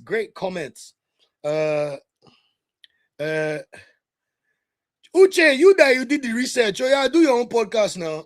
Since you tell everybody stories, try do your research before you research. Guys, very funny. Cameroon, Morocco raised eyebrows about those players. Now, what for you? Oracle of information. Thank you. Honestly, Charles, Gusai's reign has been a cost to Nigeria. Don't worry, maybe we'll do community and let Uche come on and tell us all the things he knows as the Oracle. Since he knows more than everybody. And you must quote your source. So, I mean, journalistic standard source. Don't go and quote those Nigerian newspapers, legit news that will be putting fake news everywhere. Thank you. So let's see. Anyway, moving on to Premier League. Enough NFF. We should see the squad list come out in the next 2 weeks. So we'll go and debate that when it comes out. And honestly, I'm still excited to watch Nigeria again. It's been a minute. I have Super Eagles cravings. And we know that there's no World Cup for us. So let's watch them when we can. Anyway, moving on to the Premier League. Like I said, before I go, Uche said, guy, no be oracle. It's not on the internet. It's not on the internet or it's on the internet. Please choose your words carefully and then come back to me. Yeah? Google it. Like I said, quote your source. You're the one that came here to tell people to know what they're talking about. So bring your source. Thank you very much. God bless you. And please remember to keep it cute and kind. Thank you. Premier League games involving Nigerians. So Premier League, we all know where we all stand. It's now the crunch time of the season. 11 games to go. Or if you're Arsenal and Wolverhampton, 10 to go. Arsenal, 10 games to this Premier League destiny. 6 games at home, 4 games away. I don't want to hear no stories, my team. Please, let's get this thing done. I'm begging you. Arsenal, top of the league, 61 points after 28 games played. We've got a 5-point lead over Man City, but of course, we've got a game. We've played 1 game more. So Man City are on 56 points. They've got a 5-point lead over Aston Villa, who look like they're really dropping out of the Premier League title race. But they should win this weekend as they play Wolverhampton in a Midlands derby. Manchester United heating up after beating Everton 1-0. Šeško scoring again. They are now in the driving seat for the top 4 with 48 points. And then Chelsea and Liverpool occupy 5th and 6th, both on 45 points. But of course, we know that it's likely that only the top 5 will guarantee you a Champions League spot unless Tottenham, Nottingham Forest, or Aston Villa. Actually, if Aston Villa win the Champions League, no. If Aston Villa win the Champions League, do they then give an extra spot to the league? Like when Chelsea... I'm not sure. Let's see. Anyway, the point is, if you're 6th, you're in danger of missing out on the Champions League. So Liverpool need to fix up and get their act together. But luckily for them, Chelsea have to come to the Emirates Stadium this weekend. So looking forward to that one. Of course, Brentford also pushed for Europe. They've got 40 points in 7th place. And look at a serious organization. Brentford today signed Keith Andrews to a 6-year contract extension. You heard me correctly, 6 years. This is a club that well run. They've literally had no misses when it comes to coaches or strikers in the last 10 years. So you have to say that their analytics work is top tier. And their rise from League One to the Premier League in the space of less than 10 years has been remarkable. And honestly, the way Brentford operates, I think they're going to be around for a long, long time. A lot of people thought they'll get relegated this season. And look at them now. Igor Thiago's already the highest scoring Brazilian in a single season in the Premier League. And they've got quality all over the pitch. Look at Dango Waitara. Wow. Look at Kevin Schade. He could have played for Nigeria if he was smart because he'll probably end up with like 5 caps for Germany. But Brentford looking good in that push for Europe because it's very likely that if you finish 7th in the Premier this season, you will at least get a Conference League spot. Bournemouth are not far behind, 2 points off Brentford, and Everton and Fulham are only 1 point behind Bournemouth. You then have Newcastle and Sunderland level on 36 points, which means that if you look at the table, the difference between Brentford in 7th and Leeds United in 15th is literally 9 points. So that's a very interesting bunched up middle of the table, which is why when I see people say that the Premier League is losing its luster, I think that's crazy. The Premier League is at its most important and impressive level in a long, long time, whether you like it or not. Every team has won at least 6 games except Burnley or Wolves after 27 games. Let me do my maths. That means every team has won at least 20% of their games in the Prem except Burnley and Wolves. Even Burnley have 4 wins. Apart from Wolverhampton have stuck up the place, but they still drew against this my Arsenal, you know. But you have to say that this is a Premier League season for the books. So the games involving Nigerian players, starting with Arokodare's Wolverhampton. By the way, if you play fancy Premier League football, I found out today that Nigeria alone has the 3rd highest number of FPL players in the world. Only 2 countries have more than us, England and Egypt. So maybe when I used to talk about bringing FPL content, and a few people said I should, maybe it's something I should add as like FPL pick for the weekend. You know, I would like to, I had to get Enzo Fernandez on my team. Who else did I have to get out that was stinking the place up? Ismail Assar out, and Van der Ven out. I had 3 free transfers, so I brought in that James Hill boy from Bournemouth, very cheap, 4 million. And then I've taken a punt again on Harry Wilson. He did a lot of damage for me earlier this season when he was bagging goals. And then I've taken a punt. Have you guys seen that new 90-year-old Brazilian winger for Bournemouth? Ryan. Ooh la la, that guy can play football. That is literally a player that makes you say, get me lit. Get me lit. So I'm banking on him, man. I think he's got 2 goals and 1 assist in like 3 games. And he almost scored against West Ham after some crazy, mazy run that hit the post. And I love what Aaron said there. Exactly. Very happy Benjamin Frederick is there. So I would definitely love to see him get integrated into the Brentford squad next season. Hopefully, he'll even play in Europe So that'll be amazing to see. And hopefully the good vibes can continue. By the way, Nottingham Forest have made it to round of 16. Congratulations to Ola. I know the European football games continue. And we'll take it from there. So shout out to Ola. Charles also said, and that player interference thing raised ugly head because Aka was not having a bad game. And Drosimi would have been better. And right winger would have been Otele while Onyeka takes CDM. Oh, I see what you mean. If there was no player interference, Drosimi should have been called up instead of Salim Fago. And he could have made a better impact than not having Salim Fago. Because that's why we played our crowdhouse for almost 90 minutes against Morocco in the AFCON. I'm pretty sure that's what you mean, Charles. I love your takes too as well, by the way. And I love what you said about Otele could have also potentially played. Who was even the backup for Moses Simon? Ejuke. You're right. Watching Otele right now, Otele is better than Ejuke. 100%. I don't even think that one is even. It's not even like a controversial thing to say, to be honest. So thank you for that comment. Hey, shout out to you, Jackson members. So I have to platform our members messages. Jackson, Champions League updates, Osimhen, Europa League, Ola, I know. We spoke about the championship players because they played during the midweek, and of course the Eric Shaw interview where he confirmed his demands but said he's open to negotiation. So that was a long chat, and everyone's been commenting, and it's been just a lovely conversation. I really like these live stream conversations and being able to interact with the people and also speak on things that you really, really speak on. Yes, Don Periani, really. No more Usman and Fag. To be fair, though, Aaron, if Fago continues at where he's going and continues to have a good season for Victoria Pilsen, there's a world where he could continue to drive home his advantage and still end up coming back to the Super Eagles. So I actually like Fago. But that Usman Mohammed, he definitely wasted somebody else's spots. That one is for sure. Even him, if he does not admit that, then he's a liar. Because he has gone back to his second division club in Israel. Anyway, Aston Villa play Wolves. Wolves are almost down for sure. We know that. There's 10 games left and there's 17 points from safety. There is no world where Wolverhampton are going to win 7 out of 10 games. And that's even if the other teams above them don't win any games. So they're done. Aston Villa are third, 5 points behind City, and now just 3 points above United. So both teams need a result. To be honest, I think Arokodare will start this game, and I hope that he can, do one on those races and actually score a goal. That's hopefully what he would do.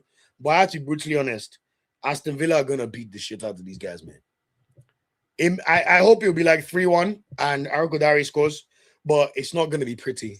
That's the honest truth. And Aston Villa know that they have to take their advantage against when you get to play Wolves, especially at home at this stage of the season. Also, what I was saying about FPL is that this game is tomorrow night, 9 p.m. Nigerian time. So do your team before the deadline. I think it's 6:30 p.m. in the UK, so 7:30 p.m. in Nigeria. And let me know about the FPL stuff if that's something that you like to see. I might do like 3 picks for the week every Thursday before we do when we're doing the live streams. But I'll only bring the content if it's something people want to see. So any of the FPL enthusiasts, let me know because I'm not gonna even pretend I am a heavy FPL enthusiast. I've been playing it seriously for like 12 years of my life, and I don't think that would ever change. Fantastic game, I must say. Quick like check. We are now at 37. I could leave at 37. How many have we got live? 58. So we could still get another 21 likes. Please, I would really appreciate if you could like the video. Share, subscribe. Consider joining as a member. Members only live streams coming, of course, and much more. So God bless you all.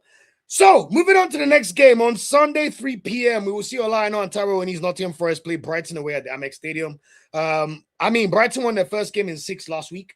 So they'll be looking to build on the momentum. It was quite shocking because they beat Brentford 2-0, which was very unlike Brentford. But Forest lost last week in the final minutes to Liverpool, and they're really struggling to score.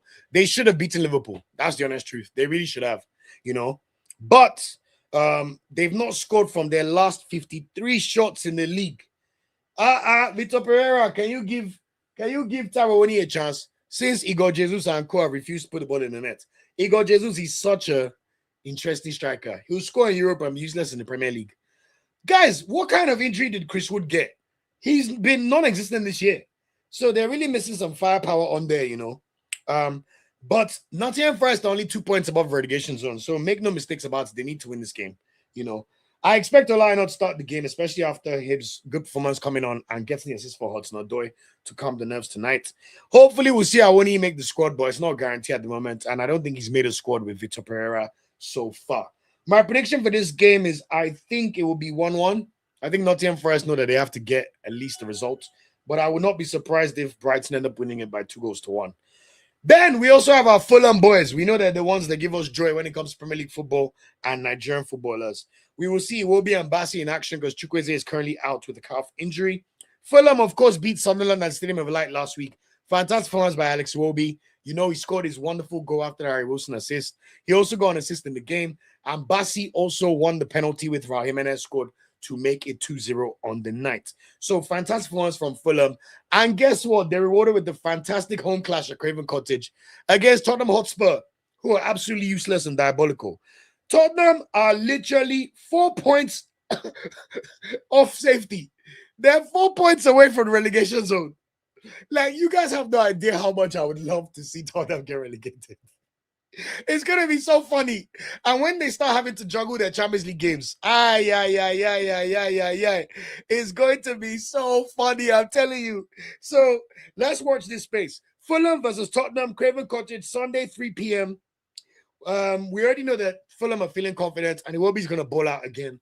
Bassey, I love that he's back in starting lineup and playing like the Bassey we remember, even though he's slowly sagging his pants. It's so funny. But Tottenham, of course, the only team yet to win in the league in 2026. Even Wolverhampton have won a match. And I'll be honest with you, I think Iwobi and Bassey start and get the job done. I think Fulham win this game 2-0. I'm pretty sure Harry Wilson will get a goal or an assist some way, somehow. So let's see what happens in that game. And then finally, the final game involving Nigerian players is Man United versus Crystal Palace. So Oliver Glasner takes his team to Old Trafford. Of course, Man United are feeling great. They've won pretty much all their games except one under Michael Carrick. Sunday, 3 p.m. game as well. United have won 5 from 6 under Carrick and have 16 points from 18 points. So it's safe to say that the biggest club in England have got their fans feeling pretty good. They're playing a lot better, and I really enjoy their attacking football, Mbuemo and co. I also love the fact that Man United no hesitate to sign African players. Fuck all this nonsense they tell you about AFCON. AFCON is literally 3 or 4 games. I think it's the worst excuse in the world whenever I hear it. When I saw that clip of Benny McCarthy saying that rubbish. If you like, don't go and sign a star player because of 3 or 4 games. Don't worry now. When another team signs him and he's dominating your club, you will see very well. I'm telling you, man. So final game. Palace, on the other hand, they've started getting a couple of good results. 2 wins, 1 draw, and 1 loss from their last 4. And let me even see if they end up winning their Europa League tie. Because honestly, the way fans are so fickle, okay, they wanted 2-0. Thank God for that. Evan Gerson with another goal in the last minute. Can you believe some Crystal Palace fans want Oliver Glasner gone? Oliver Glasner that won them their first trophy in their entire history. Won them the Community Shield. Oliver Glasner. Football fans always forget what they had before. Maybe I was a bit harsh on Nigerian football fans because this is something we see across all spectrum of football. If you told me that Palace fans would say, some of them would say they don't want Glasner, I'd have called you a liar. Someone that has changed that broke team's life. Well, Palace down the road, can you imagine, with the trophy? So it's just funny observing the way football fans think. Although Palace have had 3 out of 4 wins at Old Trafford in the last 4 visits there, you have to say that the omen's not looking good right now with Glasner already looking like he's checking out for the summer. I fully expect Man United to thrash Crystal Palace, and I think it would end up being a 3-0 victory in favor of Man United. Bruno Fernandes, Joe. FPL points. That would be very, very ideal. Thank you very much. So those are the Premier League games involving Nigerian players. Just to go through a few of the comments. Jackson, I spoke to Jackson already. Oh, no, Jackson also said, what do you think is Spurs going to survive this season? If I'm being honest, I think they will figure it out just about. But there's a world where if they have a deep run in the Champions League, I think it could really, really cause them some problems. But at the same time, when you look at their fixtures, it's not as if they have that easy of fixtures coming up. Like, yes, nobody has worse fixtures than Chelsea, which is why I think Chelsea fans have every right to panic. Actually, If I'm Tottenham, I will panic. Fulham away, Crystal Palace at home, Liverpool away, Nottingham Forest at home. They could easily lose that. Then they go to the Stadium of Light. They could easily lose that. Brighton at home. They could easily lose that. Wolves away. Surely they should get 3 points from there. But then they go to Villa Park. Surely losing that. Leeds United at home. There's no guarantee they'll win that game. Then they go to Stamford Bridge. And we know Chelsea love to dunk on Tottenham. Oh my God. And then they finally end the season against David Moyes. Wow. Bro, Jackson, it's very possible they may get relegated after looking at their final fixtures for the season, bro. And Da Vinci says, has anyone wondered why NFF members still interfere in selection?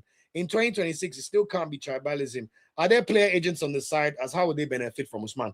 I think it's something to do with like agent stuff. Because I remember hearing a story about Finidi George making sure Benjamin Tanimu was in the Super Eagles squad.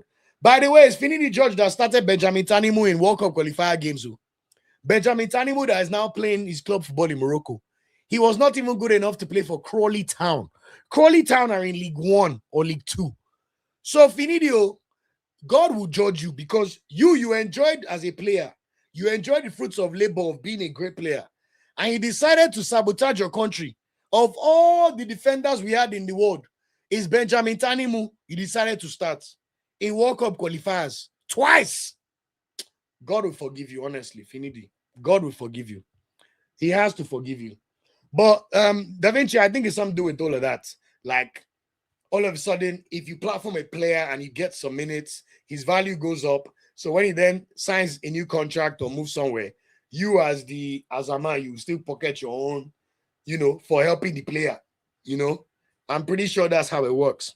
And shout out to you, Peter. Thank you so much for the lovely words. He says, Olu, you are doing well. I love your content analysis and your energy. Keep it up, my brother. Thank you so much, Peter. That's really lovely of you, man. And I appreciate the kind words and the motivation.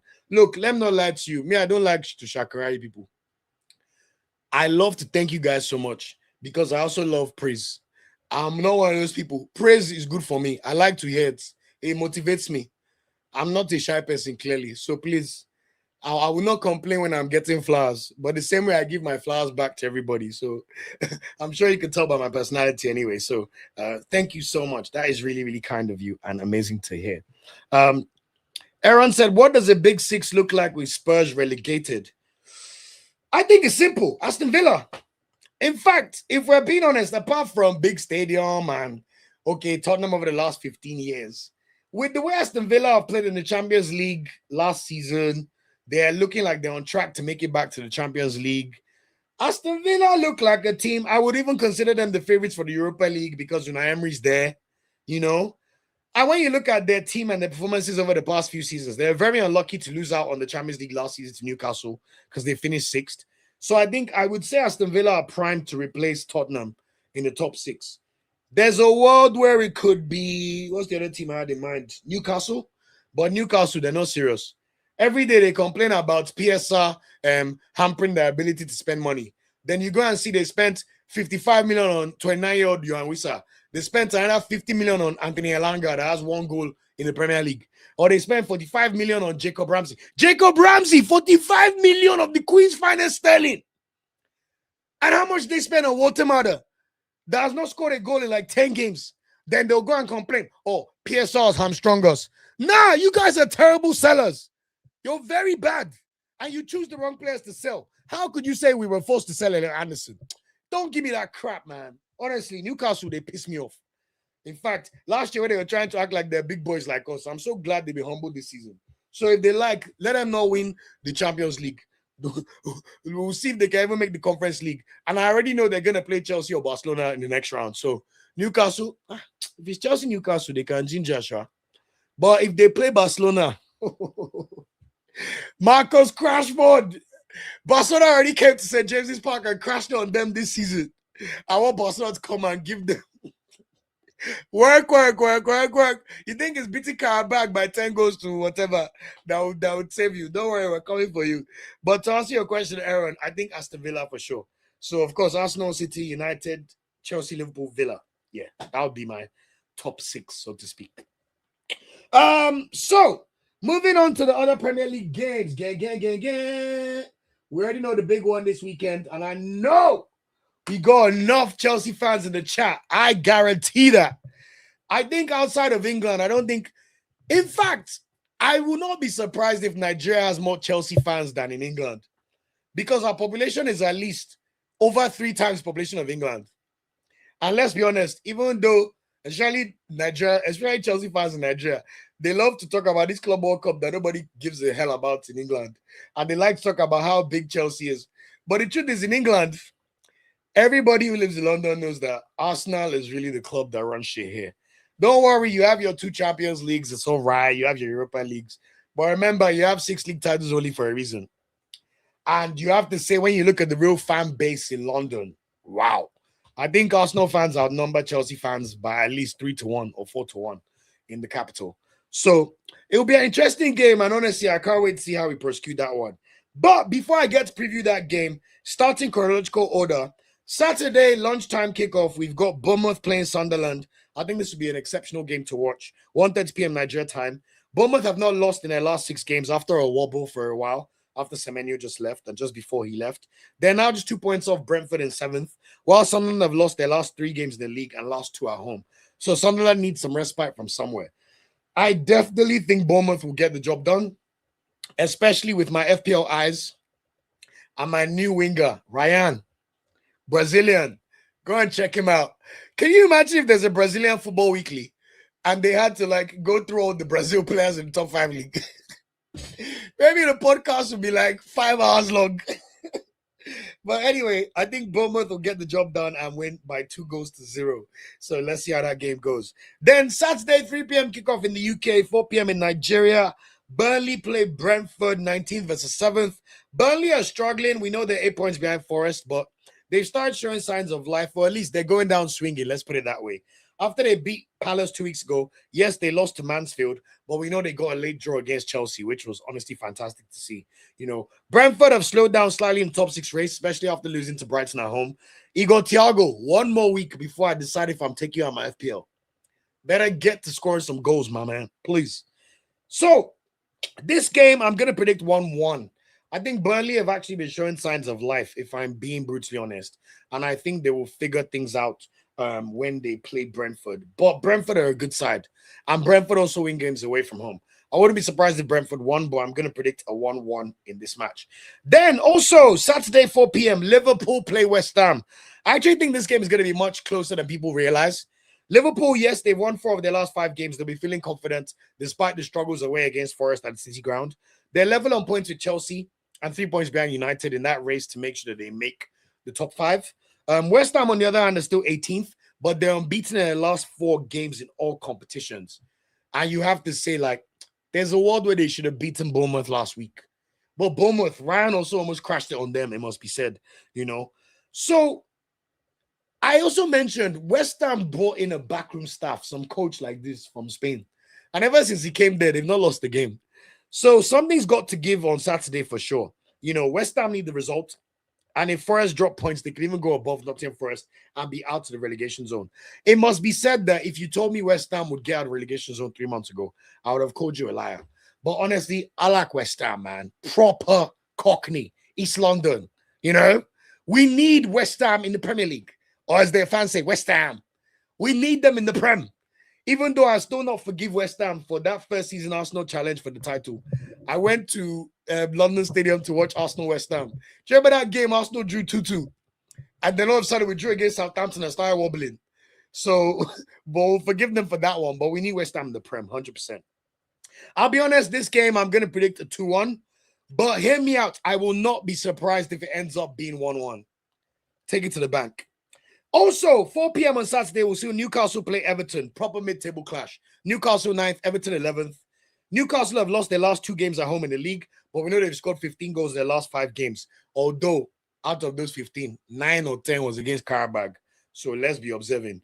We know Newcastle have also lost 4 of their last 5 league games at home, and even some fans have begun a little touchy with Eddie Howe, which is crazy to think about, you must say. But Everton, on the other hand, are unbeaten in their last 6 away games in the league. That is unbelievably Moise. Fantastic by David Moyes. And a win will take them above Newcastle. So they've got every incentive to win this game. I will shoot for a 1-1 draw. I think Newcastle are still wobbly in the league, while Everton are a bit more resilient than people give them credit for. Now, in the tea time kickoff at 6:30 p.m. in Nigeria, 5:30 p.m. in the UK, we will see Leeds United host Manchester City at Ellen Road. I'm actually really excited to watch this game, guys. You know, Leeds have drawn in their last 3 games, no competitions. They've not lost a game since Arsenal beat them 4-0 about a month ago. You know, as the big boys, Gunners are not tested. Hello. Man City, on the other hand, have scored 12 goals in their last 5 games and have won all their last 5 meetings with Leeds United. They would like to keep the pressure at the top of the table, of course, and the fact that they played their game early means they could put pressure on Arsenal, because whether we like it or not, it's still a 2-point race in general. Now, this game, I have to be honest, I think Man City would win 3-1. But my heart would love to see a 1-1 draw. And I would just say this, underrate Leeds at your peril. At Ellen Road, they can be a machine. But I still think Man City will have a bit too much for them and should win the game 3-1. And then finally, the big game. Sunday, 4:30 p.m. prime slot, 5:30 p.m. in Nigeria. Arsenal versus Chelsea yet again at the Emirates. I mean, to be fair, you see why Chelsea fans talk too much, because at this moment, we have to admit that Chelsea is Arsenal's food, man. Like, we beat Chelsea so often, is just normal. In fact, I want to make sure I bring out the stats so I don't get no Chelsea fans in my comments crying. I've already seen one try to say Arsenal won't win any trophy. Don't worry, I'm coming for you. Let me just preview this round. Chelsea, the last load now. Why are you wasting my time?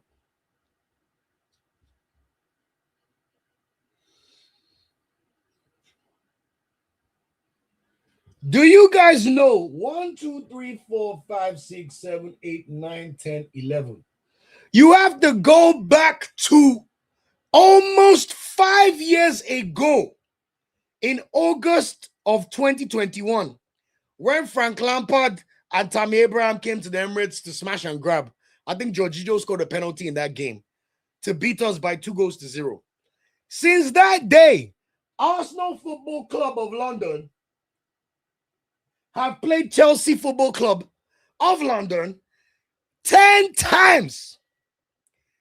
Now, from those 10, guess how many times Arsenal won? Just guess, especially from Chelsea fans in my comments. That would be amazing. So the last 10 times we have played Chelsea, we have beaten them 7 times. All the other 3 games ended in draws, and that was in Stamford Bridge. Oh, this is annoying that the last 3 times we went to Stamford Bridge in the league, we drew 1-1 and 2-2. I remember when Gabriel scored that dunker on their asses. That was a fantastic performance. I remember there was one day Mikhail Mudryk decided he was going to become a good player, or we were able to get a 2-2 draw. But it's so fascinating how easy we have the number of a Chelsea these days. And to be honest with you, I can't see any world where that changes on Sunday. All I know for a fact is Arsenal are not losing the match. It's not even possible. We've also just smashed Tottenham 4-1, and we'll be looking to build on the momentum after dropping points in our prior 2 games. Chelsea, of course, you've dropped points in your last 2 league games from winning positions, we may add, to, is it Leeds and Burnley? Or what was the team you drew before Burnley? And the only team that has beaten Chelsea under Liam Rossinier is Arsenal, you know, and we beat them twice, may I add, in the Carling Cup. Also, their last 5 visits to the Emirates. Do you guys know that in their last 5 visits to the Emirates Stadium, Chelsea Football Club have scored 1 goal? 1. Their last 4 appearances, sorry. And the irony is, guess who scored that 1 goal that they scored in the last 4 times they've come to the Emirates? By the way, they lost all the games. It was Nonso Madueke, who now plays for Arsenal. So honestly, I see a routine Arsenal victory, 2-0. Maybe they may score, but Arsenal will do a clean sheet. It's been a minute. So I think we win this 2-0, to be honest. I can't see any other result happening. You know, it's all well and good. I can tell Ademola is a Chelsea fan. He says Arsenal is not winning any trophies this season. We shall see now. Look at them borrowing the words. Hashtag COYC. Do Chelsea say, come on, you Chelsea? What's your honor? It's not up to Chelsea. That's why I always hear the Chelsea fans say. He said, Arsenal is going to bottle the league. You have jinxed it. My friend, it's not me and you that will determine if Arsenal in the league. It's Mikel Arteta, baby. And this machine ain't going to stop. I God help you if you win the Premier League this year. Just know what's coming for the next 5 years. He said we are not Hotspurs. Yes, you are. Both of you get battered at the Emirates all the time. What are you talking about? Why not Hotspurs? Why are you drawing against Burnley and fighting for your life? Did you hear today that Chelsea just got posted the highest ever pre-tax loss in the history of English football? If you like, don't make the Champions League. Be trying to worry about things that don't concern you with who's top of the league. Better focus on finishing 5th, because God help you, you won't be able to sell your women's team to yourself again. There's a big Chelsea storm coming, whether they like it or not. And God help them if they don't make it to the Champions League. That's all I'll say. So my bro Adeola, go on, or maybe a woman, we don't discriminate. Go and read up on Chelsea's problems and focus on what you have to do. Because I'm telling you, go and look at your last 11 fixtures. You're in big trouble. In fact, take it from me, Adeola. I hope you're here at the end of the season. Chelsea are not making the top 5. Go and look at your last 10 fixtures. You are in big soup. And as our esteemed members have said, Jackson said Chelsea's in that game. Sure now. Sure. There's no need to even talk too much. Worst ever. 1-1. But Arsenal, we can't afford to draw at this point. So I'm sure we'll get the job done. Da Vinci says, Chai, I took it as a joke, but now I'm convinced Ruben Amorim cost Man United a league title. You United fans, man. What the hell? A Man U Arsenal title race brings more revenue than City. Now, that part, I agree with you. Man United and Arsenal are the OG clubs of the Premier League era. There's no debate. They're the 2 biggest generators of viewership. In fact, they put them on English TV the most. In England, they still give every game that's on at 3 p.m. It's not on TV. Arsenal and Man United are on TV the most. Man United still gets the most viewership, followed by Arsenal.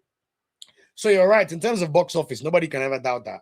But I wouldn't say if Amorim was not there, it'd be the title race. Like, let's give it time to see how well Carrick can push, or Mikel Carrique, like Culture Camps will say, can push this whole United remontada. But you're right there. If you can build on this season, there's a world where if you get back to the Champions League, go and sign Victor Osimhen. I don't even mind. I want to see Osimhen play for the best clubs. I don't even mind, even though he should come to Arsenal. But you should definitely sign him, and let's see how we can get this thing cracking and take it from there. Highbury says, when is FIFA going to decide? Bro, forget that side. Eric Shaw literally confirmed in an interview that I posted the link on the chat, confirming that he has already been working on the list for our friendlies in March. Stop letting NFF gaslight you. My bro, nothing is happening.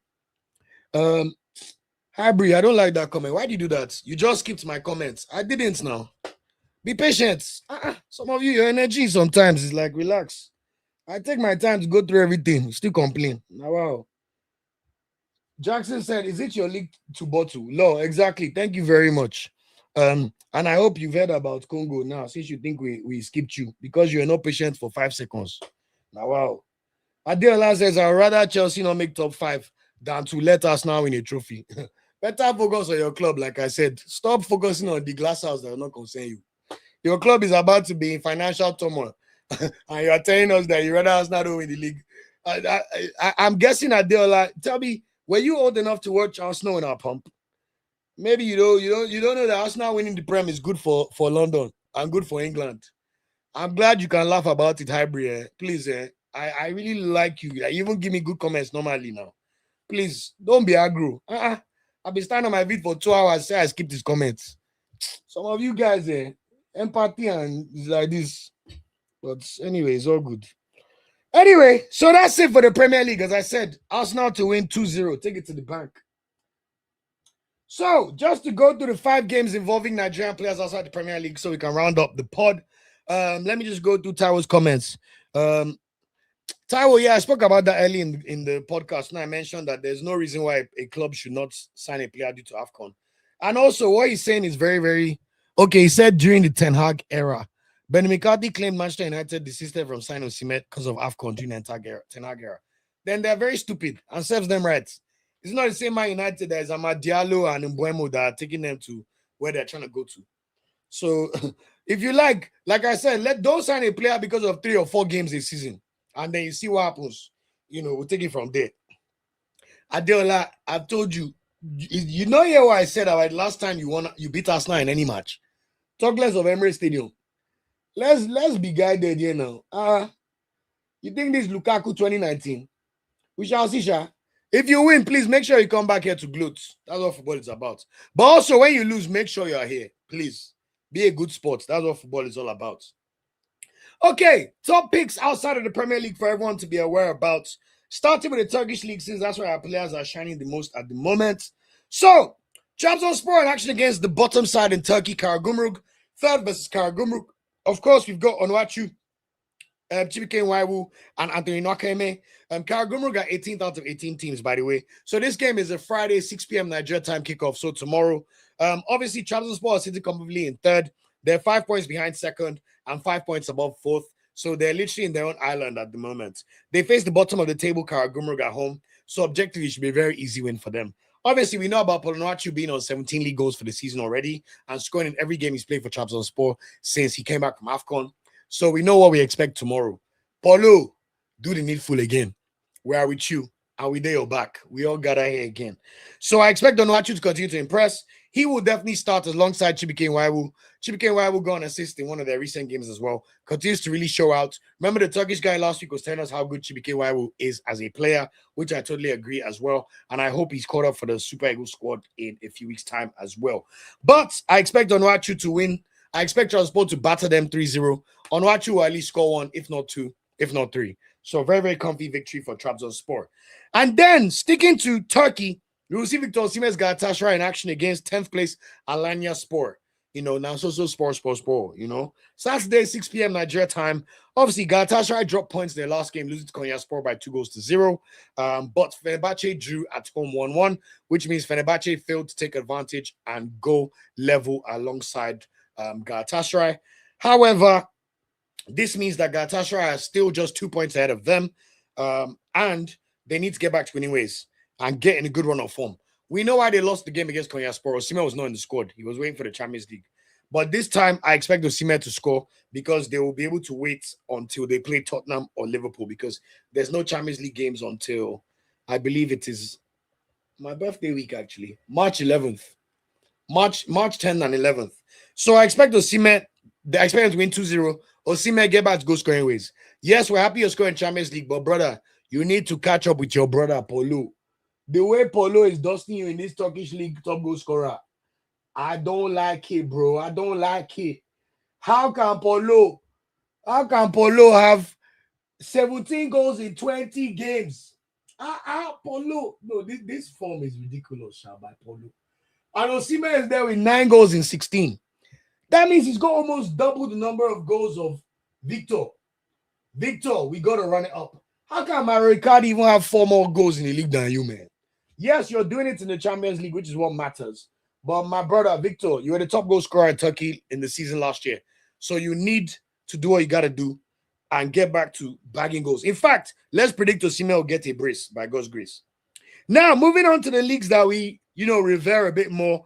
And of course, after seeing Lookman's exploits in La Liga so far, this is a player that's, Atletico Madrid in general. 7 games played, 4 goals scored, 3 assists so far.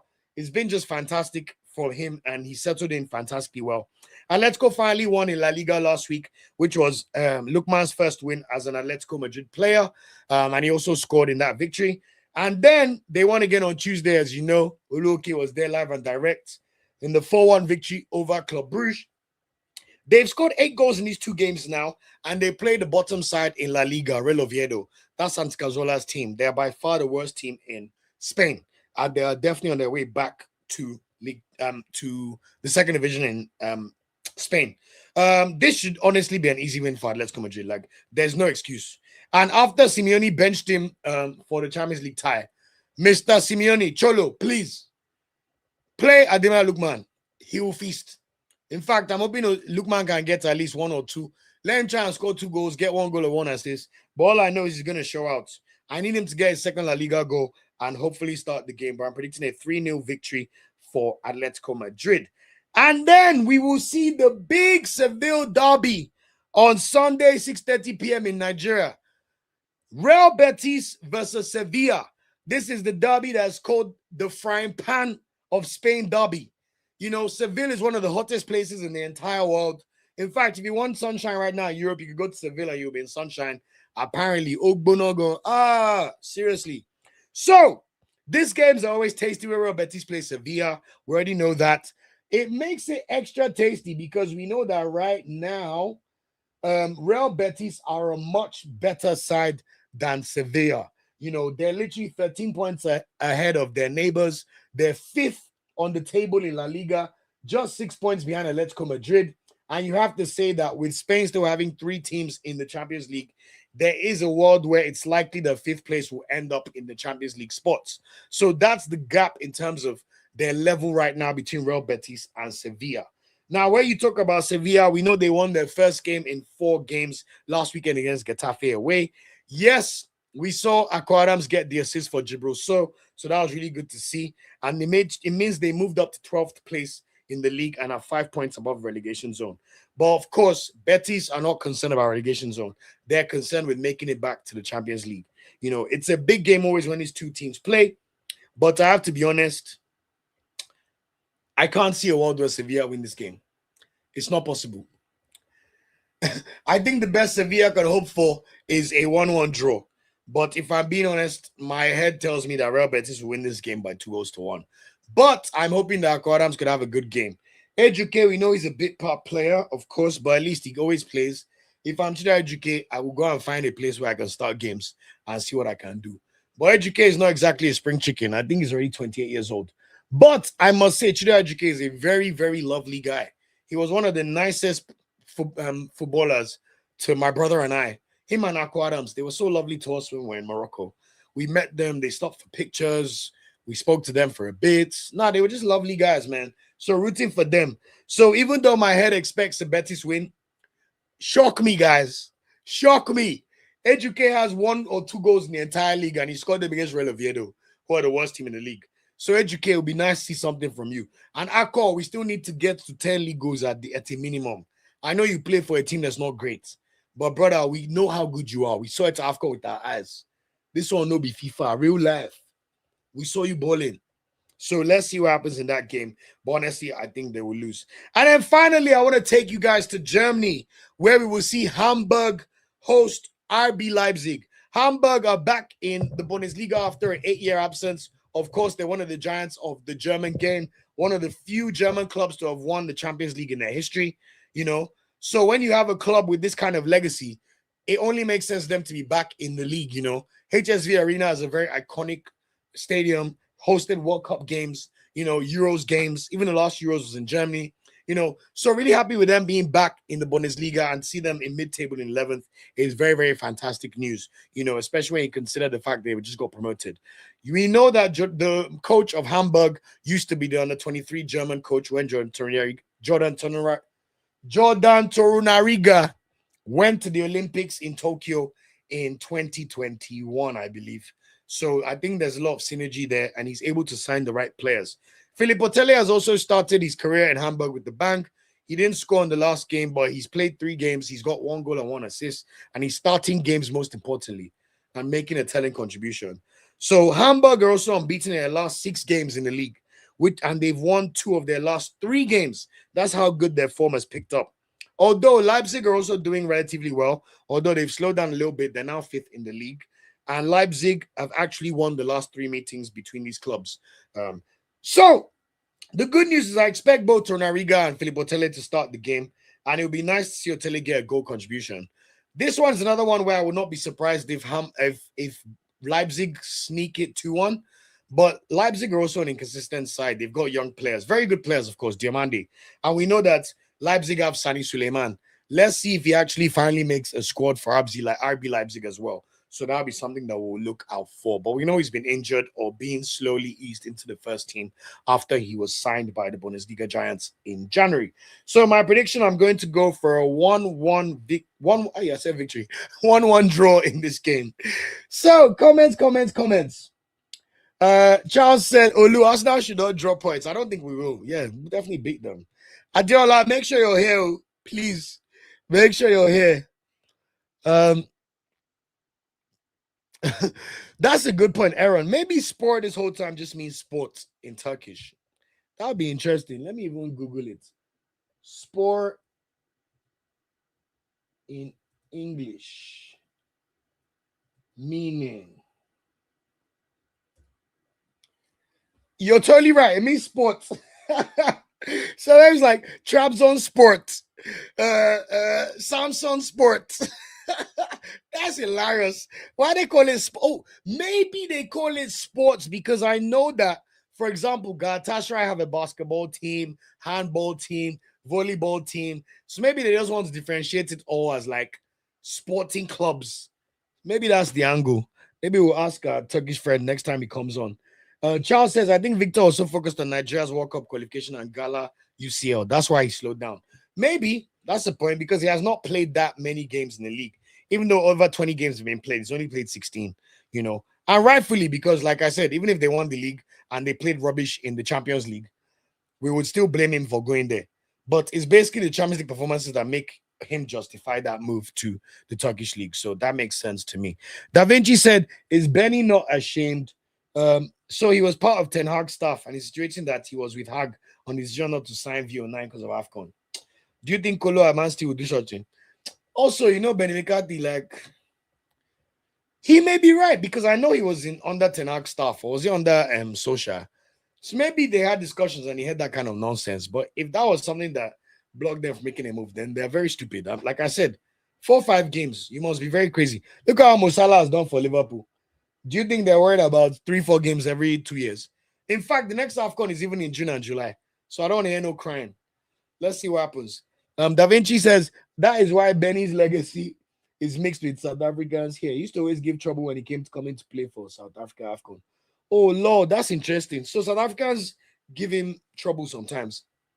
That's an interesting one because if I'm a South African, there's 2 things Benny McCarthy has done that, in fact, 3 things Benny McCarthy has done that nobody else in their country has ever done.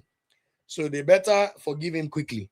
Benny McCarthy won the Champions League with FC Porto. I don't think people remember that. 2004, he was part of that squad. Benny McCarthy once finished. How many goals did he score in the Premier League one season like this? Was it 17? There was one season that for Blackburn Rovers, let me double check my numbers before I say it. Yes.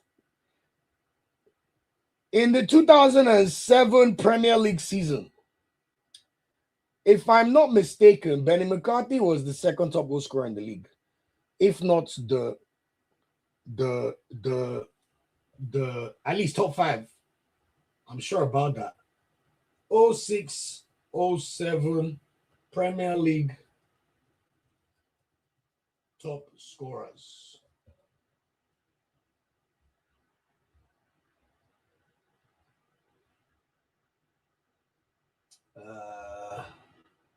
Who's asking for points? I said, show me the goals, man. Why do websites like to just be extra? I said, show me the goals. You're showing me points. Exactly. I was right. Trust your knowledge, Olu. Yeah, 2006-2007 season, Benny McCarthy finished as the second top goal scorer in the Premier League, behind Didier Drogba, who scored 20 goals for Chelsea that season. I have never seen a South African player win the Champions League apart from Benny McCarthy. Someone correct me if I'm wrong. Now they can barely get any of their players to even play in a top 5 club division in Europe. Literally, Mbukazi from the league even moved to Chicago Fire, which is a crazy decision, which even pissed off Hugo Bruce, rightfully so. I've also seen Benny McCarthy, second top goal scorer in the Prem, win the Champions League, and also the last time until this World Cup that South Africa qualified for the World Cup, I saw Benny McCarthy with my eyes qualify them for the World Cup 2002.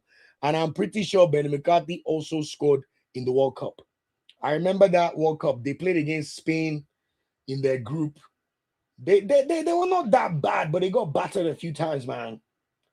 2002 World Cup. Yeah, he scored against Spain. Olu, this your born knowledge, man. Damn, I gotta give myself credit sometimes, you know. But that's a team that had like, you know, Quinton Fortune, Andrea Renze, Aaron McQuena, Lucas Radebe, Mark Fish, Quinton Fortune. Was Sean Bartlett even there? They used to be managed by Jumo Suno. So they drew their first game 2-2. Then they lost to they beat Slovenia 1-0. Oh my god, Siabongo Novete. I haven't remembered that name in a long time. And then Spain beat them 3-2 and knocked them out. But Benny McCarthy scored in the World Cup. And you know, they literally were drawing 2-2 against Spain until Raul Gonzalez made it 3-2. So I'm sorry if any South African has any grips with Benny McCarthy, they need to shut up because he's doing things that none of them have ever done. He's won the work. He's scored in the World Cup. He's won the Champions League, and he was second top scorer in the Premier League, only by 2 goals from DJ Drogba.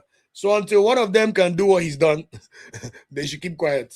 In my honest opinion, you know, maybe did Ben McCarthy win the AFCON in '98 too? Nah, if Ben McCarthy won that 98, he won the 98 African Cup of Nations now. Oh no, it was 96 that they played. It's 96 they won after Nigeria got removed from the tournament by Abacha. Okay, then he played his first AFCON in 1998 where South Africa lost the final to Egypt. But of course, those were 2 African Cup of Nations that Nigeria did not play. So the only time South Africa has got any good news was when Nigeria did not perform. Any other comments? Aaron said that would make sense. Taiwo said, is it true Eric Schell has been able to convince Ethan Nwaneri? I have not read anywhere that was able to convince him yet. But the fact he's a Marseille resident, I'm sure he will be having conversations with Nwaneri. In fact, this is the best time for us to snap that young boy, for sure. Definitely the best time. So we should be doing everything we can to snap him up at this point. But it's not confirmed. Guys, I have to be honest with you. There's a big problem with Nigerian sports media and fake news. Even this whole Otto Okonkwo has been cleared to play for Nigeria. It is not true. Yes, it may happen in the future. But right now, they are lying to you again. They're always lying to us. It really pisses me off. Like, I don't know what we're going to do to stop people from lying all the time. Guys, it's become so bad that FIFA have a portal now that everybody can watch. Where if a player's allegiance has transferred, you can go there and check yourself. If a player is not on that list, he has not transferred allegiance to Nigeria. So we need to really stop with this fake news problem we see in Nigeria. It's as if just because they want traffic to their websites, they just cook up any story and just publish it.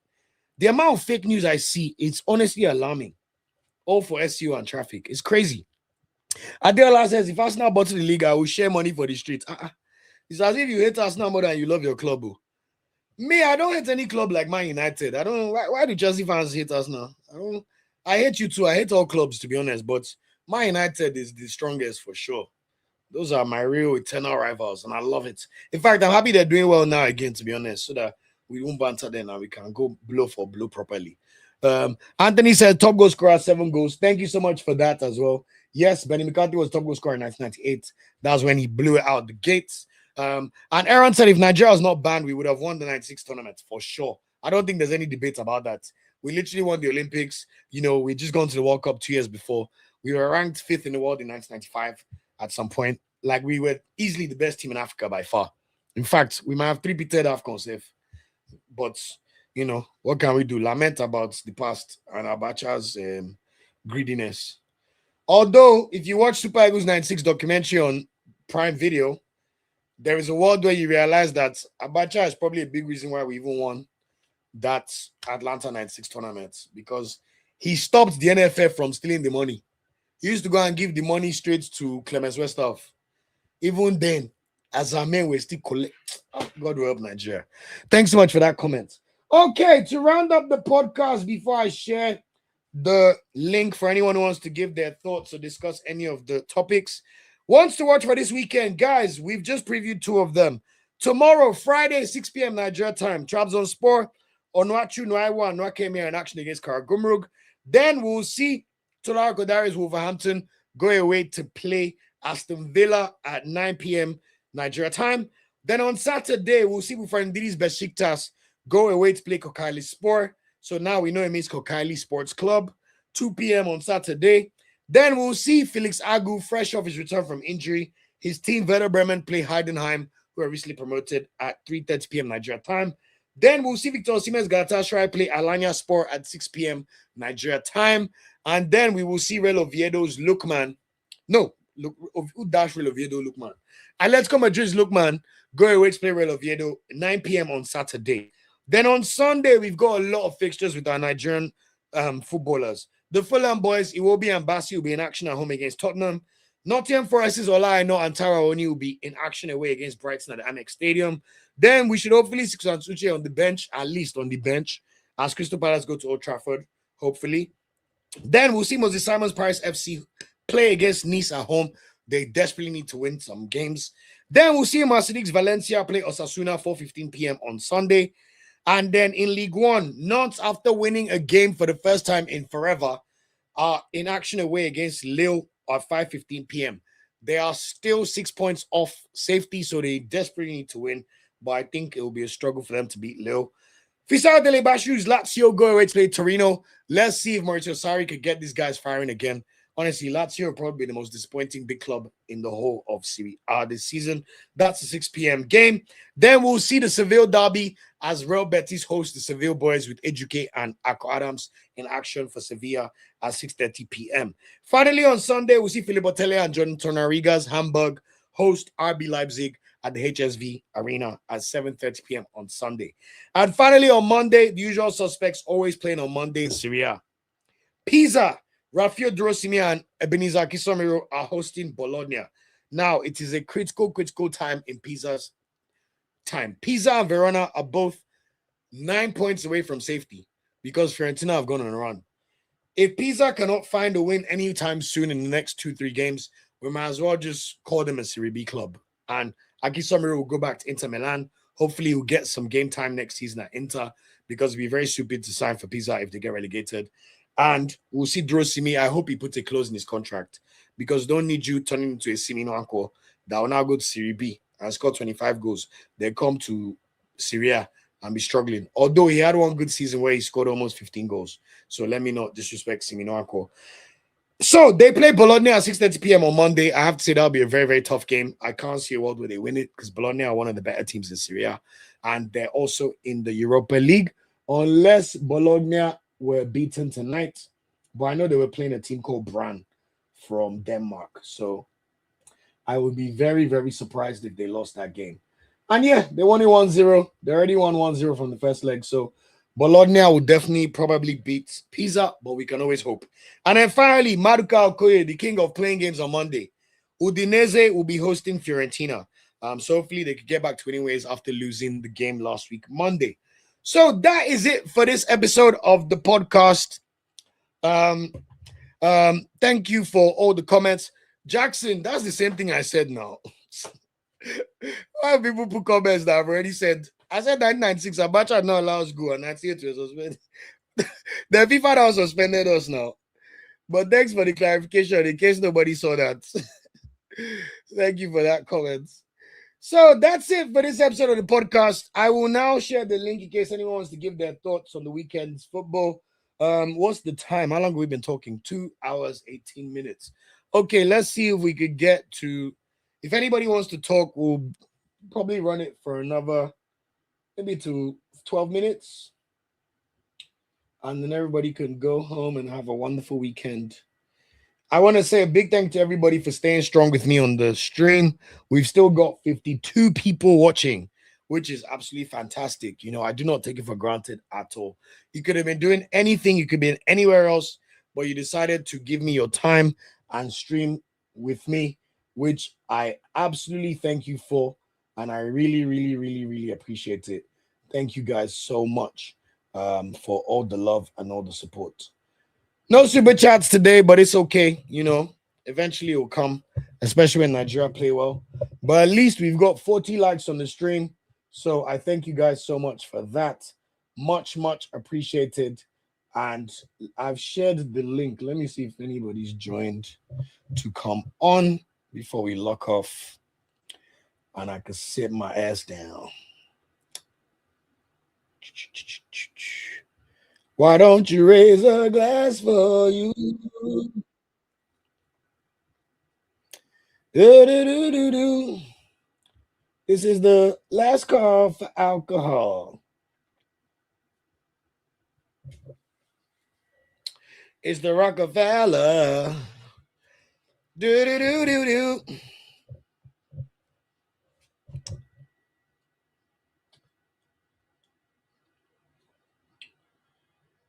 Just giving it 1 minute to see who's going to join.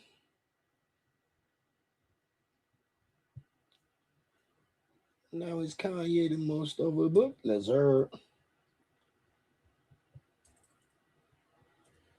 The fans say they wanted the feeling of a Tribe Called Quest, but all they got was this man called West.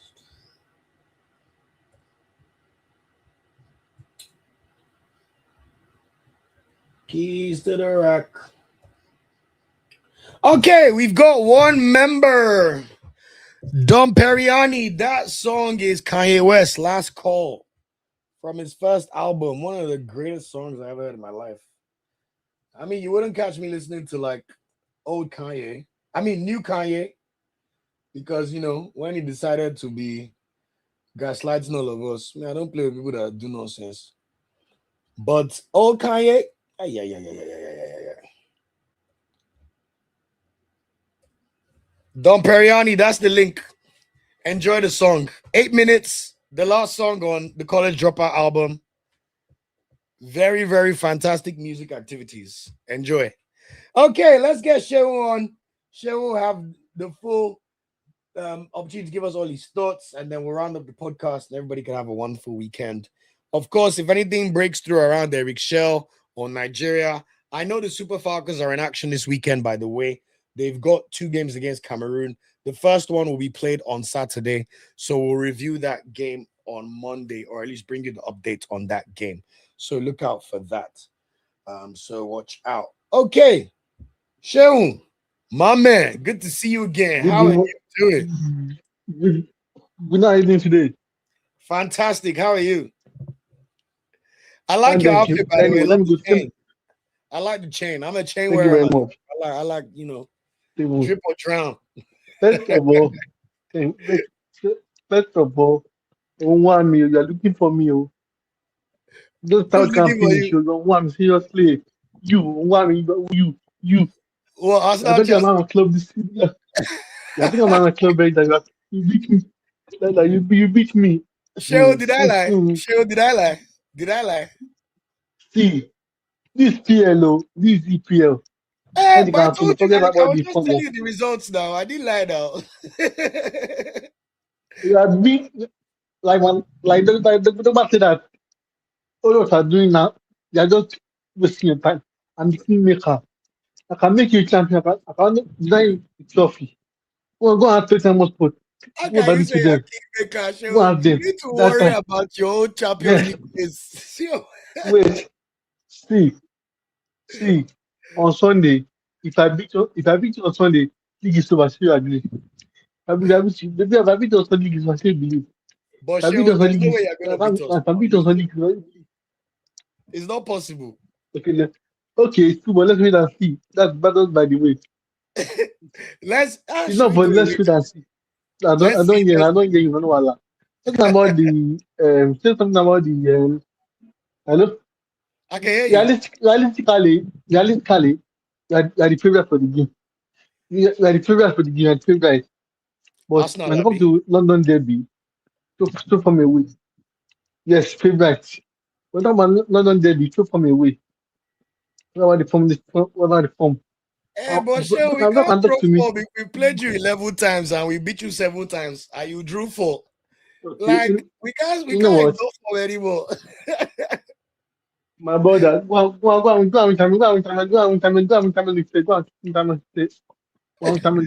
Bro, you know, maybe that statement hurts people in Nigeria, but me, bro, There's no abuse. Go and win Champions League. Wait.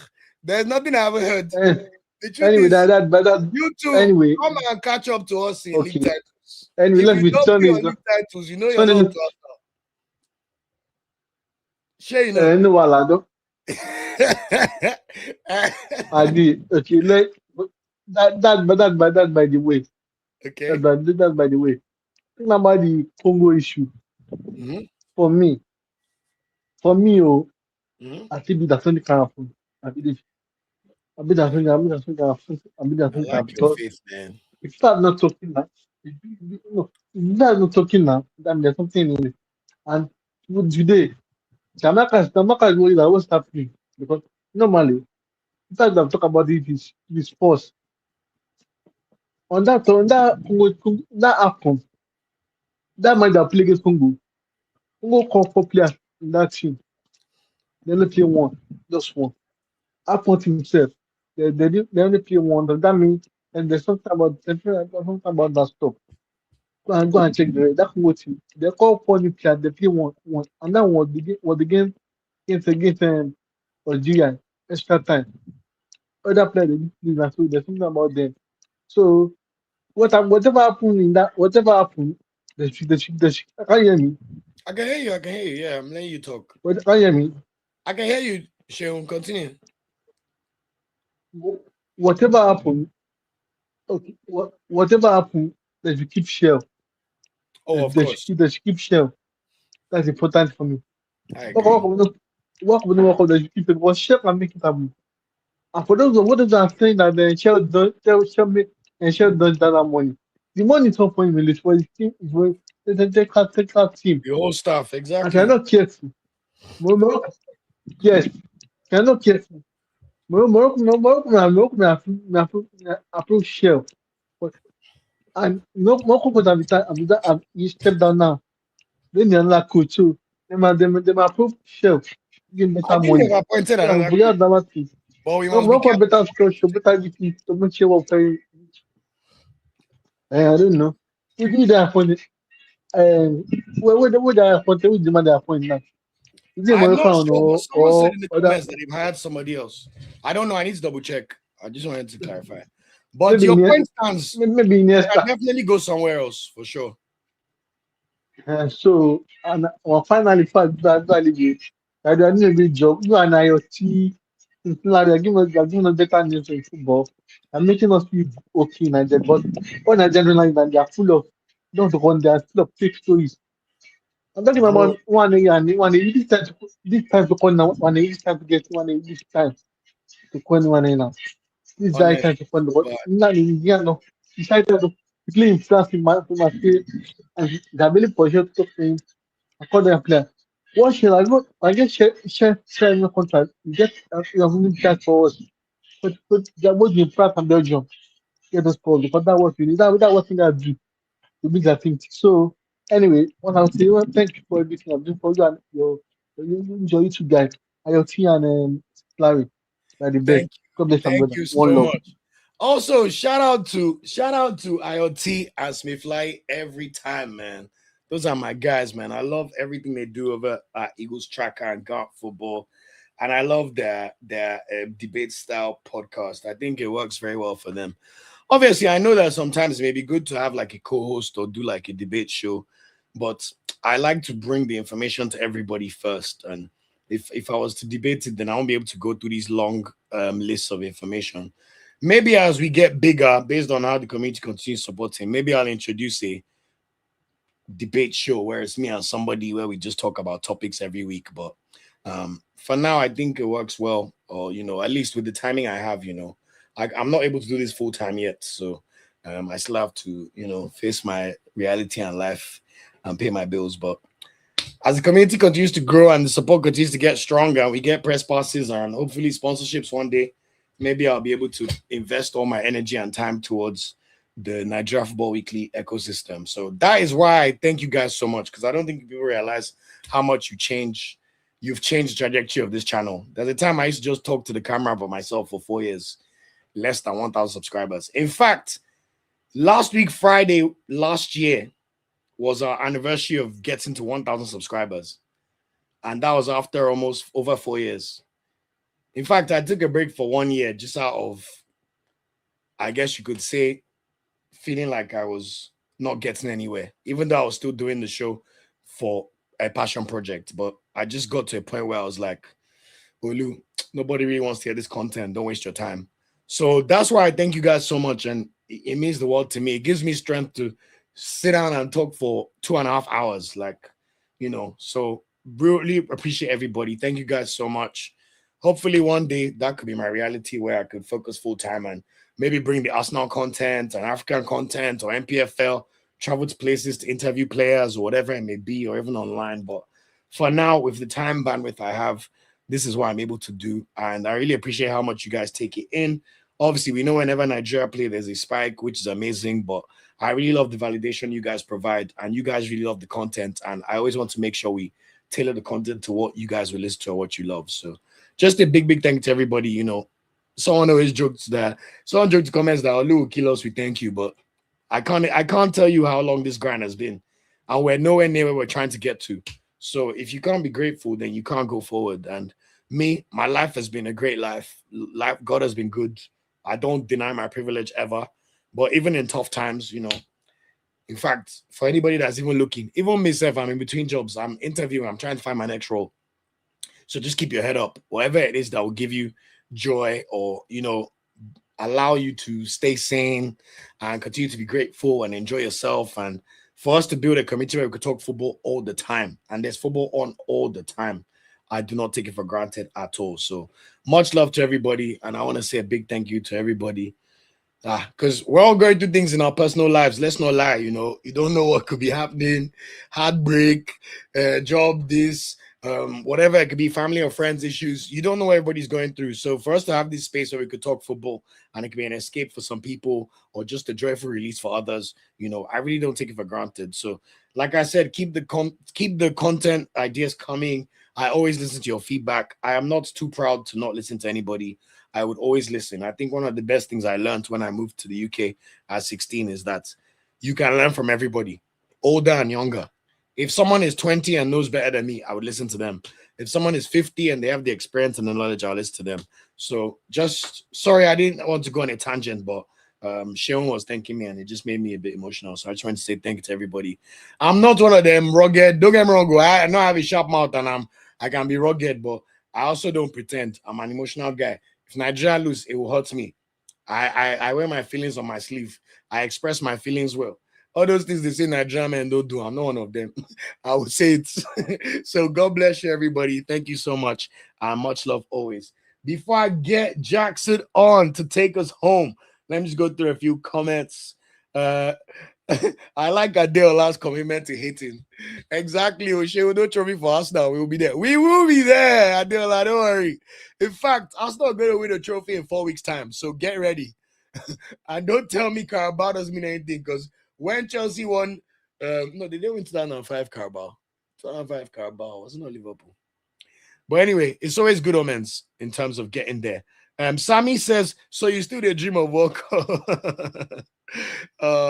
Sammy, let's say whoever has hope, let them keep their hope. But I think for some of us, we're aware of that. I think that ship has sailed. We should just next time do the talking on the pitch like we did at AFCON and keep it moving. Thank you so much, Aaron. It means the world. Said thanks for the show. I appreciate it. I appreciate you always. You always join. You always engage. You always give fantastic comments, and I love your ball knowledge. Elias as well. Shout out to you, man. Always, every time. Shout out to Elias, man. Every time. Shout out to everything, man, and also giving me the updates. In fact, Elias is the first person that told me about this Iran and Jordan friendlies, even before the NFF confirmed it. So shout out to you always, Elias. I appreciate it so much.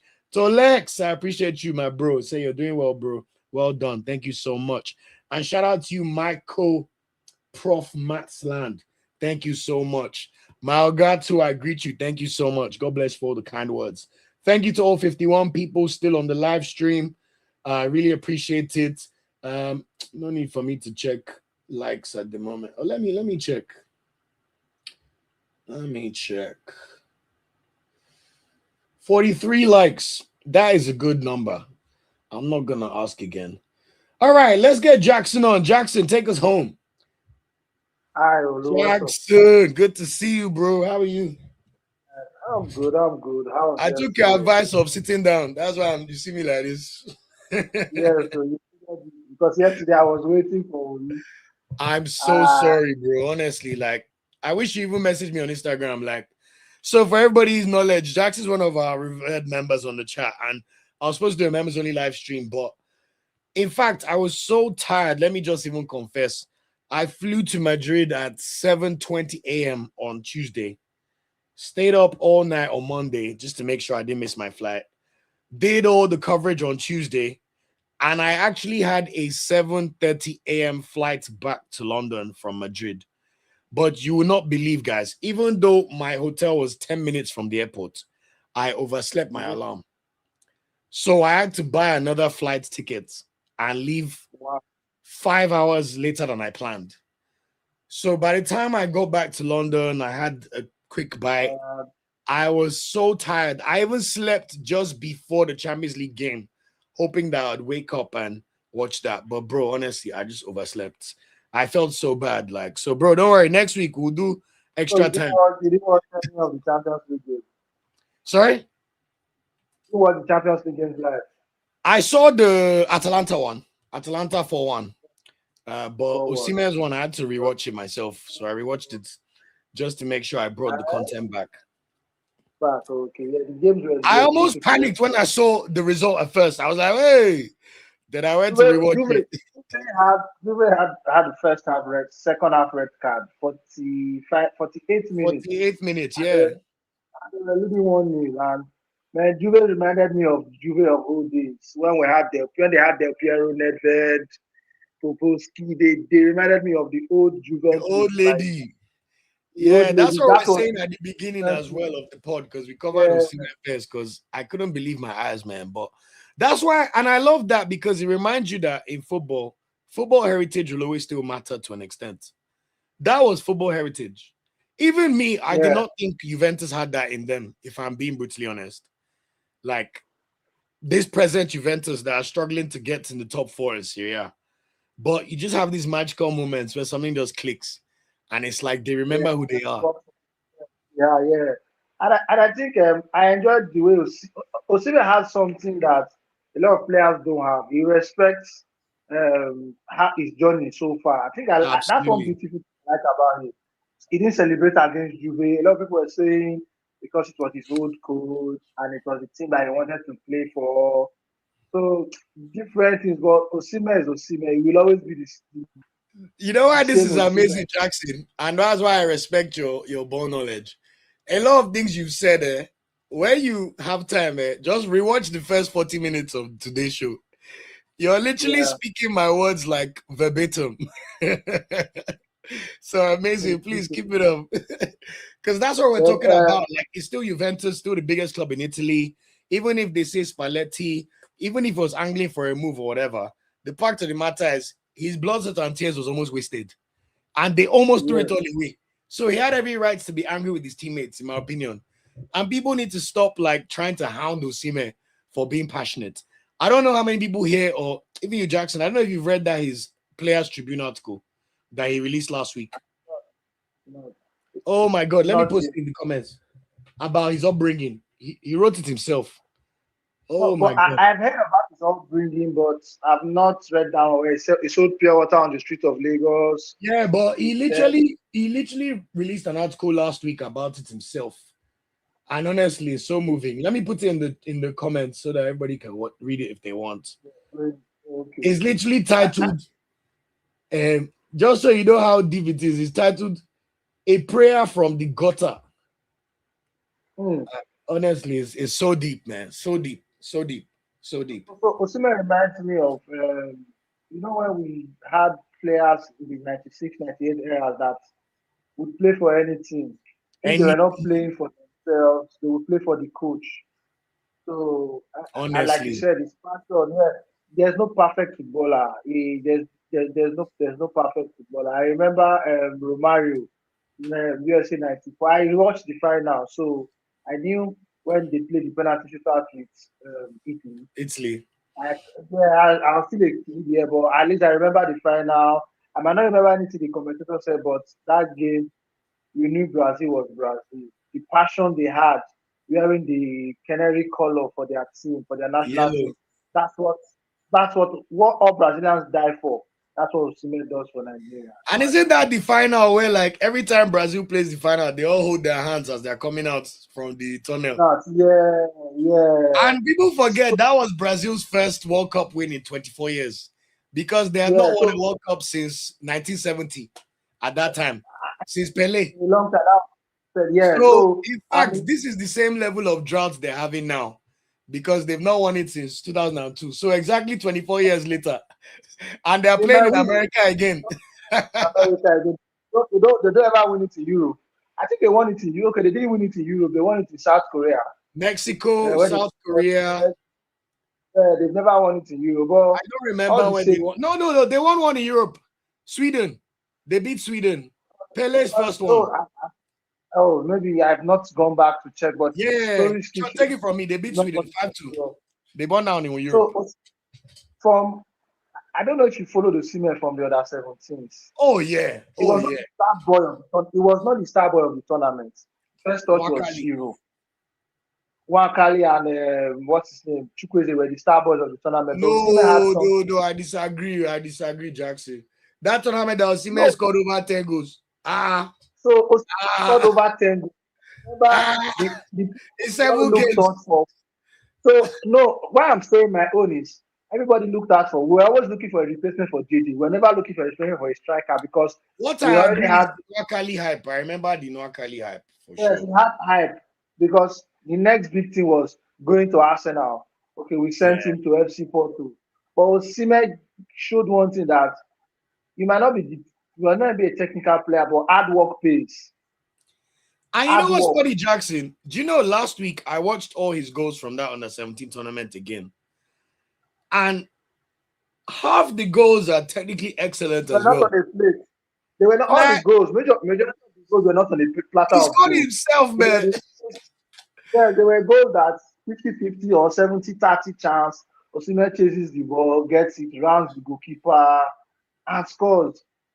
It takes me back further down the years when Henry said something. If you go to Arsenal Academy when Nelson was there, he was a better player than Saka, but let's look at his hard work. Yes. Now you will pick a Nelson over a Saka in their academic days. Nelson. Yeah, so hard work for me it's key, and I think all Nigerian players should copy it.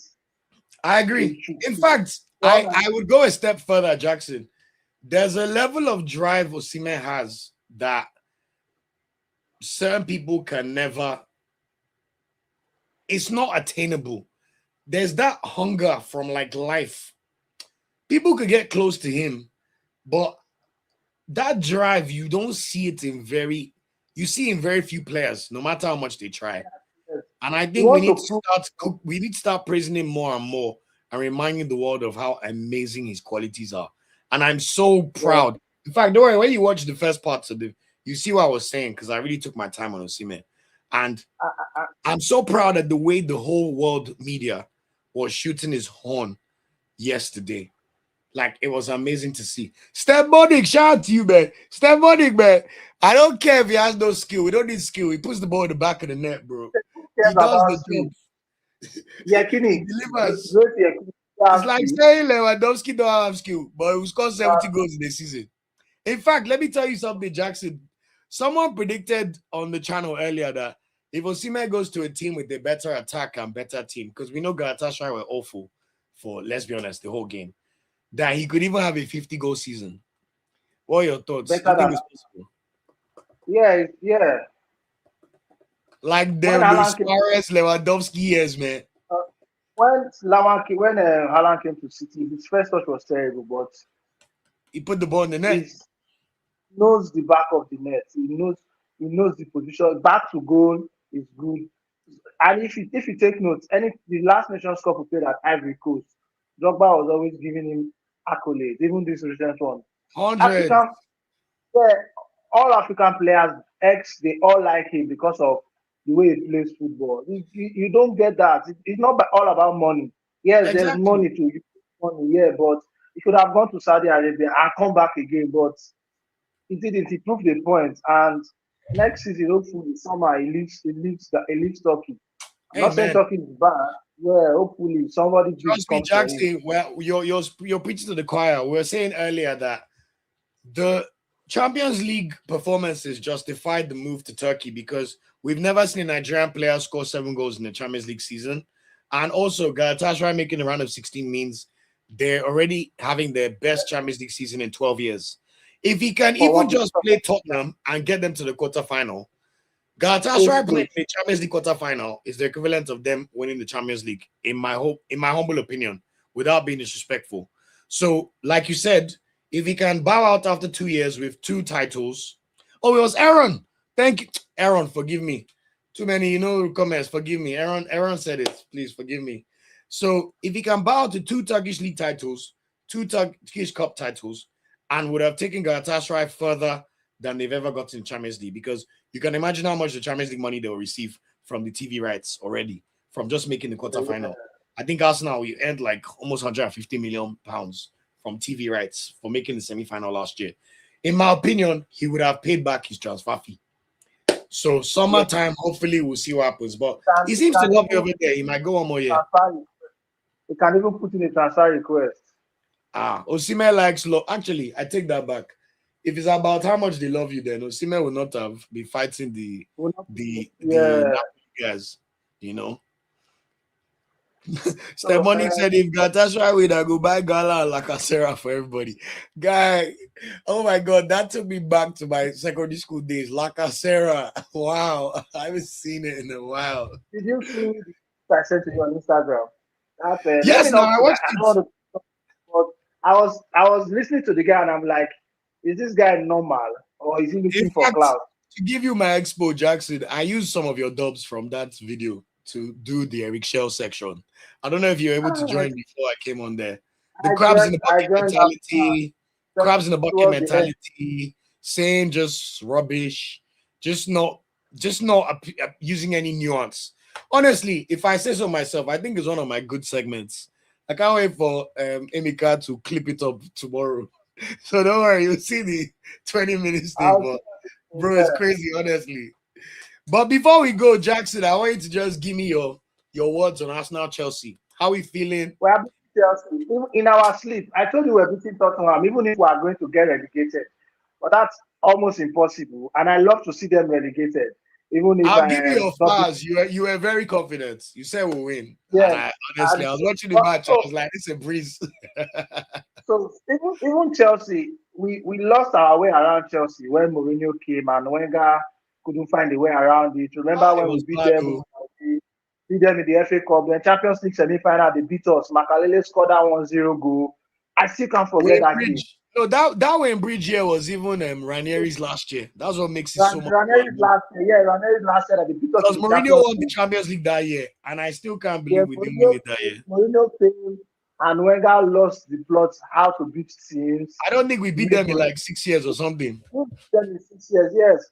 Then the Carling Cup we played, it was the Carling Cup we played them. As Wenger feeded young boys that what's his name?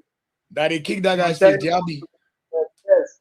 That they kicked John Terry's head, came back. We played young children. Mourinho feuded his team. Now you walk on. And somebody is saying the Carabao Cup is not not a big trophy. Carabao Cup, as Wenger would feed in 15-year-olds. Remember this Mexican, Carlos Vela. That always comes up to his backyard tournament. God bless you, King of Love. But this time, Arteta is going to learn well and play the best team against Man City. Hopefully, I think that will give us a step ahead. Yeah, that would give us the momentum going to and get the winning feeling in the body. Like just get used to winning and like. Yesterday I was listening to Jamie. Jamie wanted Jamie Carragher wanted Leverkusen, Galatasaray because he felt that's a weak team. Do you see the way he said it? We'll beat them. But I'll be honest with you, I agree with him. Like, I think if Galatasaray, if Liverpool catch Gala in Anfield, yeah. But I want to see Galatasaray play Tottenham. They would. So they just have to keep their heads together and keep their heads together and feed Osimhen. Like we say, feed the yak, he will score. Feed the Victor, he will score. feed Feed Victor, he will VO9, score. and he Yes, will feed. deliver.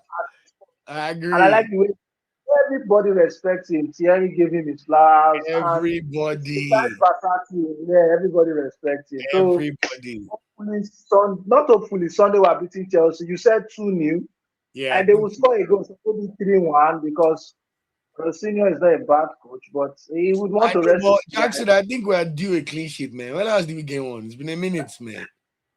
Yeah, we are due a clean sheet, but the way is shaking most times, I think that's our challenge.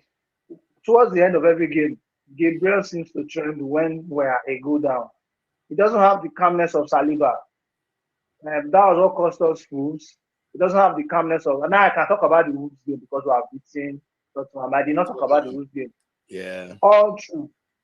He doesn't have the calmness of Saliba. I think he needs to be very calm this period towards the end of the season. I just hope our two centre backs don't get injured till the end of the season. I And hope so we played against Spurs. I don't care who plays the number 10, but just feed Eucharist at the right time. Just give him the ball when he makes those runs. Every commentator are now beginning to feel him that he's not being given chances at the right time. I'll be honest, also, Jackson, the fact there's a way that whether you like it or not, in my opinion, Gyökeres now has 15 goals and 10 in the Prem. It cannot be a flop again. So I think mentally that also does something for your mind. Yes, double figure. You can just calm down, and you scored 2 goals in the North London derby, bro. That buys you a bit of leeway, like no matter what. Yeah. So I think hopefully we'll see him press on the advantages next 3 months. Because honestly, I think what will take us over the line is the same way we saw our attackers get the job done against Tottenham. Eze scored 2, Gyökeres scored 2. I love Declan Rice, but I don't need him to have to score. I don't want to see Zubimendi have to score the opening goal. I don't want to see Gabriel have to score a game breaker. I need Saka, especially since now he's on a franchise contract. My brother, franchise numbers, bro. Gyökeres, you're now looking good. Take us home. Eberechi, apart from Tottenham, and Palace, I need some more goals in the Prem. Martinelli, you've got 11 goals in this season. In fact, I think Martinelli is one of the best stories because he has like 7 or 8 goals in the Champions League, but only 1 in the Prem. We need to sort it out. Trossard, you've not scored a goal in how long? So I think Trossard works better when he feels he's underrated. Now he's getting now that we rate him, he's getting to his head. They've given him extra money. When he's not starting, he comes on and he gives us a go. I think Ateta has to flip that script. I think he has to be on the bench. I hope he plays Martinelli. And also, Nosu Madeke, 2 Premier. Is it 2 goals or 1 Premier League goal? It's not enough for my brother. Yeah. But I think one thing with Noni is Madeke is he takes on his defenders. His final ball, that's the problem. Yeah, then his cutbacks doesn't work all the time. Then also Timber is beginning to be himself. Yeah, delivering crosses. We will do better. We'll do better. But I know. So let me be fair with you. I want the Champions League and the Premier League. I don't care how it wants to work. So the Champions League pairing, not bad. We can either play Liverpool in the semi-final if Newcastle can take out Barcelona. I wish you were here earlier. You know, there's a world where if they can draw us with Leverkusen and somehow draw Bodo Glimt with Sporting Lisbon, which means not somehow Bodo Glimt is playing Sporting. We and Bodo Glimt. No, it's not confirmed. Bodo Glimt will either play Sporting or Real Madrid. So Sporting is playing. Madrid is playing Man City. No, it's not yet confirmed. It will either be either or. Sporting Lisbon or Man City will play either Bodo Glimt or Real Madrid. There's a world where no. You know the draw is tomorrow, 11 a.m. So 12 noon your time. So my prayer is that they give Real Madrid Man City and then they give Bodo Glimt Sporting. But the only reason how this prayer can make us happy is if we play Leverkusen. Because if we play Atalanta, it means we'll have to play Man City in the quarterfinals. On the other side, yeah. On the other side. So I need And Leverkusen. you can't beat all game. You can't beat a team. Experience has told me that you can't beat a team all throughout the season. True. Chelsea taught us that when it came to the final against City, they did all they had to do, and Harvard gave them that goal. So true. And also, like we did last season, look, to be honest, bring anybody. Like, it's not quarterfinals we beat Madrid last year. So let's take it game by game, Sha. I would love to see Leverkusen at Atalanta, but either way, I think nobody wants to play us anyway. So we should be feeling pretty good. So I'm excited to see what happens tomorrow. It's all good. This weekend will be a beautiful one. And we play, I think next week is Carling Cup or Upper Week. No, I think it's at the end of March, actually. At the end of March. So exactly, almost no exactly. No FA Cup. No FA Cup first week of March. We play City on the 22nd of March. The FA Cup game against Mansfield, I believe that is early March, literally. So not next week, but literally next Saturday. So FA Cup again. Oh wow, there's Prem games next week during the midweek next week. Get me lit. Brighton away. Like, are we playing? Or they have an outstanding, so they might likely play. We're still playing. Our outstanding game, where other people will play and we won't play, is during the EFL Cup final. So that weekend, while we play City, some other people will play their games, and then City will play their outstanding game against Palace at a rearranged date. I'm liking the program. Program is getting interesting, and I think you should always. So every other person, every other team, maybe I watch their live when they start. I know these football fans tribe. They don't do that. They still do it. I think you should keep doing it. Like and subscribe. Oh yeah, always. That's first thing I said. So, and I tried to add it to the. Yeah, as the show rolls, you should still keep doing that. And it's not, to me, I feel it's not bad. Always ask for super chat. They say if you don't ask, you won't receive. True. If you follow, if you know that it's free, or if you follow that it's free, he does that on all his YouTube pages. He says it's super chat, give me super chat. Yeah, right, Sha. Because to be honest with you, if I'm being honest with all 38 people, if I'm being honest with 38 people left here, I've been talking for 3 hours. I had a job interview today. I've had a session with my doctor Elia, and I've been talking for 3 hours. And to be honest, not getting one. I'm like, but it's okay. Like, it's all right. We do it for passion. Hopefully. Next life, I feel it's necessary to always ask. Because sometimes when you don't. I try sometimes to think I'm not like. I don't want people to feel like obliged, but to be fair, to not get one. After 3 hours. 3 hours is not a joke. Feel very tired, to be honest. But I appreciate you always for all the support and everything. Yeah, it makes sense. The setup alone is not what the asking. And we take so much time. I one day, maybe for the other people that join as members, in our members only chats, I give a bit more information on like the curtain behind. But honestly, guys, it's a lot of work. Like the amount of work to get all this up and the amount of subscriptions you pay for to make sure you keep the engine running smoothly. I will take your word. To be fair, today I even forgot to put up a super chat goal, but I'm sure the more we do live streams and the more people appreciate the content, we'll get to a place where it will just flow. So by God's grace. But Jackson, honestly, I thank you so much always, man. You always give very, very good comments, good updates. And I love that you send me stuff that could help sometimes. So please keep it coming. So I appreciate it so much, man. Because it's not easy to get people to talk. I can't do what you are doing now. Honestly, the honest truth is I can't, no matter the knowledge I have, I can't stand in front of the camera to do what you are doing. So I appreciate you so much, man. You never hesitate to give people their flowers. So much love always, bro. Like, thank you so much. You see, because it's Jackson, I was happy to talk for an extra 28 minutes. I can talk to Jackson for a while. I was on the road back to the house when I remembered the notification came. I was like, okay, let me just be listening. I appreciate it. Till I get to the house. Thank you so much. Say hi to your brother. I will. I'll let him know. I told him that I hope Atletico Madrid. I told him in live streams. I told them that I hope Liverpool get Atletico Madrid because do you remember before COVID that Liverpool Atletico Madrid game at Anfield before they shut down the world? I love my brother, but that was one of my happiest football days ever. You free Premier League against them. Yeah, I was so happy. So let's see Lookman go to Liverpool. I'll try and apply for a press pass, regardless of what the fixtures are. But like I was saying earlier, it's 11 a.m. UK time, 12 noon, so we'll know all the fixtures. If I hope Osimhen plays Tottenham, so I'll message Tottenham. I'll make sure I don't tell them I'm an Arsenal fan, but I'll ask them if they can give me one.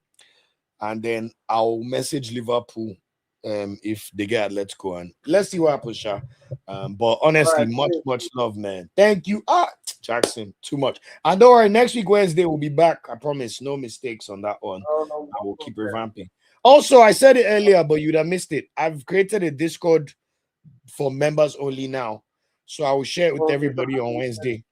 I'll share with everybody. In fact, there's an automatic way that all members will be added in. I have all the instructions, so don't worry. On Wednesday, we'll deep dive on that. But much love to everybody. And thanks for always coming with the knowledge and the heat. I appreciate it so much. And giving flowers. Not everybody does that. So thank you so much, always, Jackson. And much love. Thank you so much. Don't worry, we'll talk on Monday now. In fact, message me on Instagram as we win. I will run it back, hopefully celebrating. Yes, sir. Amazing. All right, my friend. Regards to the family and God bless, bro. Ciao. Okay, guys. So, only comment I did not acknowledge. Sammy said, I wonder what Osimhen could have done if Gala had lost that game yesterday. My brother, can you imagine? He would have put in a transfer request last night. But thankfully, I guess we'll never know. Like Kanye would say. So, fingers crossed at least. Let's see how the round 16 games go. All right, guys, we've been going for 3 hours. Even me, I think you don't do. But much love always. I hope you all enjoyed the content. It's been another fantastic time being here with you guys. Yes, I know I could chat for a long time, but honestly, you guys make it so much more pleasurable. That's how it could go for 3 hours. Thank you to all 40 of you that are still here on the live. Much appreciated. Don't worry, I'll learn from Jackson from next week and not forget my super chat goal or asking for super chats. But I want to say a big thank you for everybody for liking the video, for sharing, for subscribing. If you're not a subscriber, please subscribe to the channel. Remember, we also have memberships available. And we have a members only live stream every single Wednesday, although I missed the one yesterday accidentally. And we now have a members only Discord channel. And we also give you guys the space to help iterate some of the content. And, you know, we could talk a bit more behind the curtains or behind the scenes on certain topics. So much love to everybody. I wish all your teams well, as long as they're not in the Premier League or enemies of Arsenal. Enjoy all the football starting from tomorrow. Good luck to Leeds United, especially. And good luck to the mighty Arsenal against Chelsea. And I will see you all on Monday night's live stream. Much love always. Thank you guys for everything. Remember to follow us on all our social media channels. You can see it in the overlay right here. I'm on the road to 20K. Thank you guys so much for allowing us to get to 11,400. Thanks to every single listener. And I will see you on the next episode of the Nigerian Football Weekly podcast. Much love and have a good night, everybody. Peace out and take care. Much love. Ciao.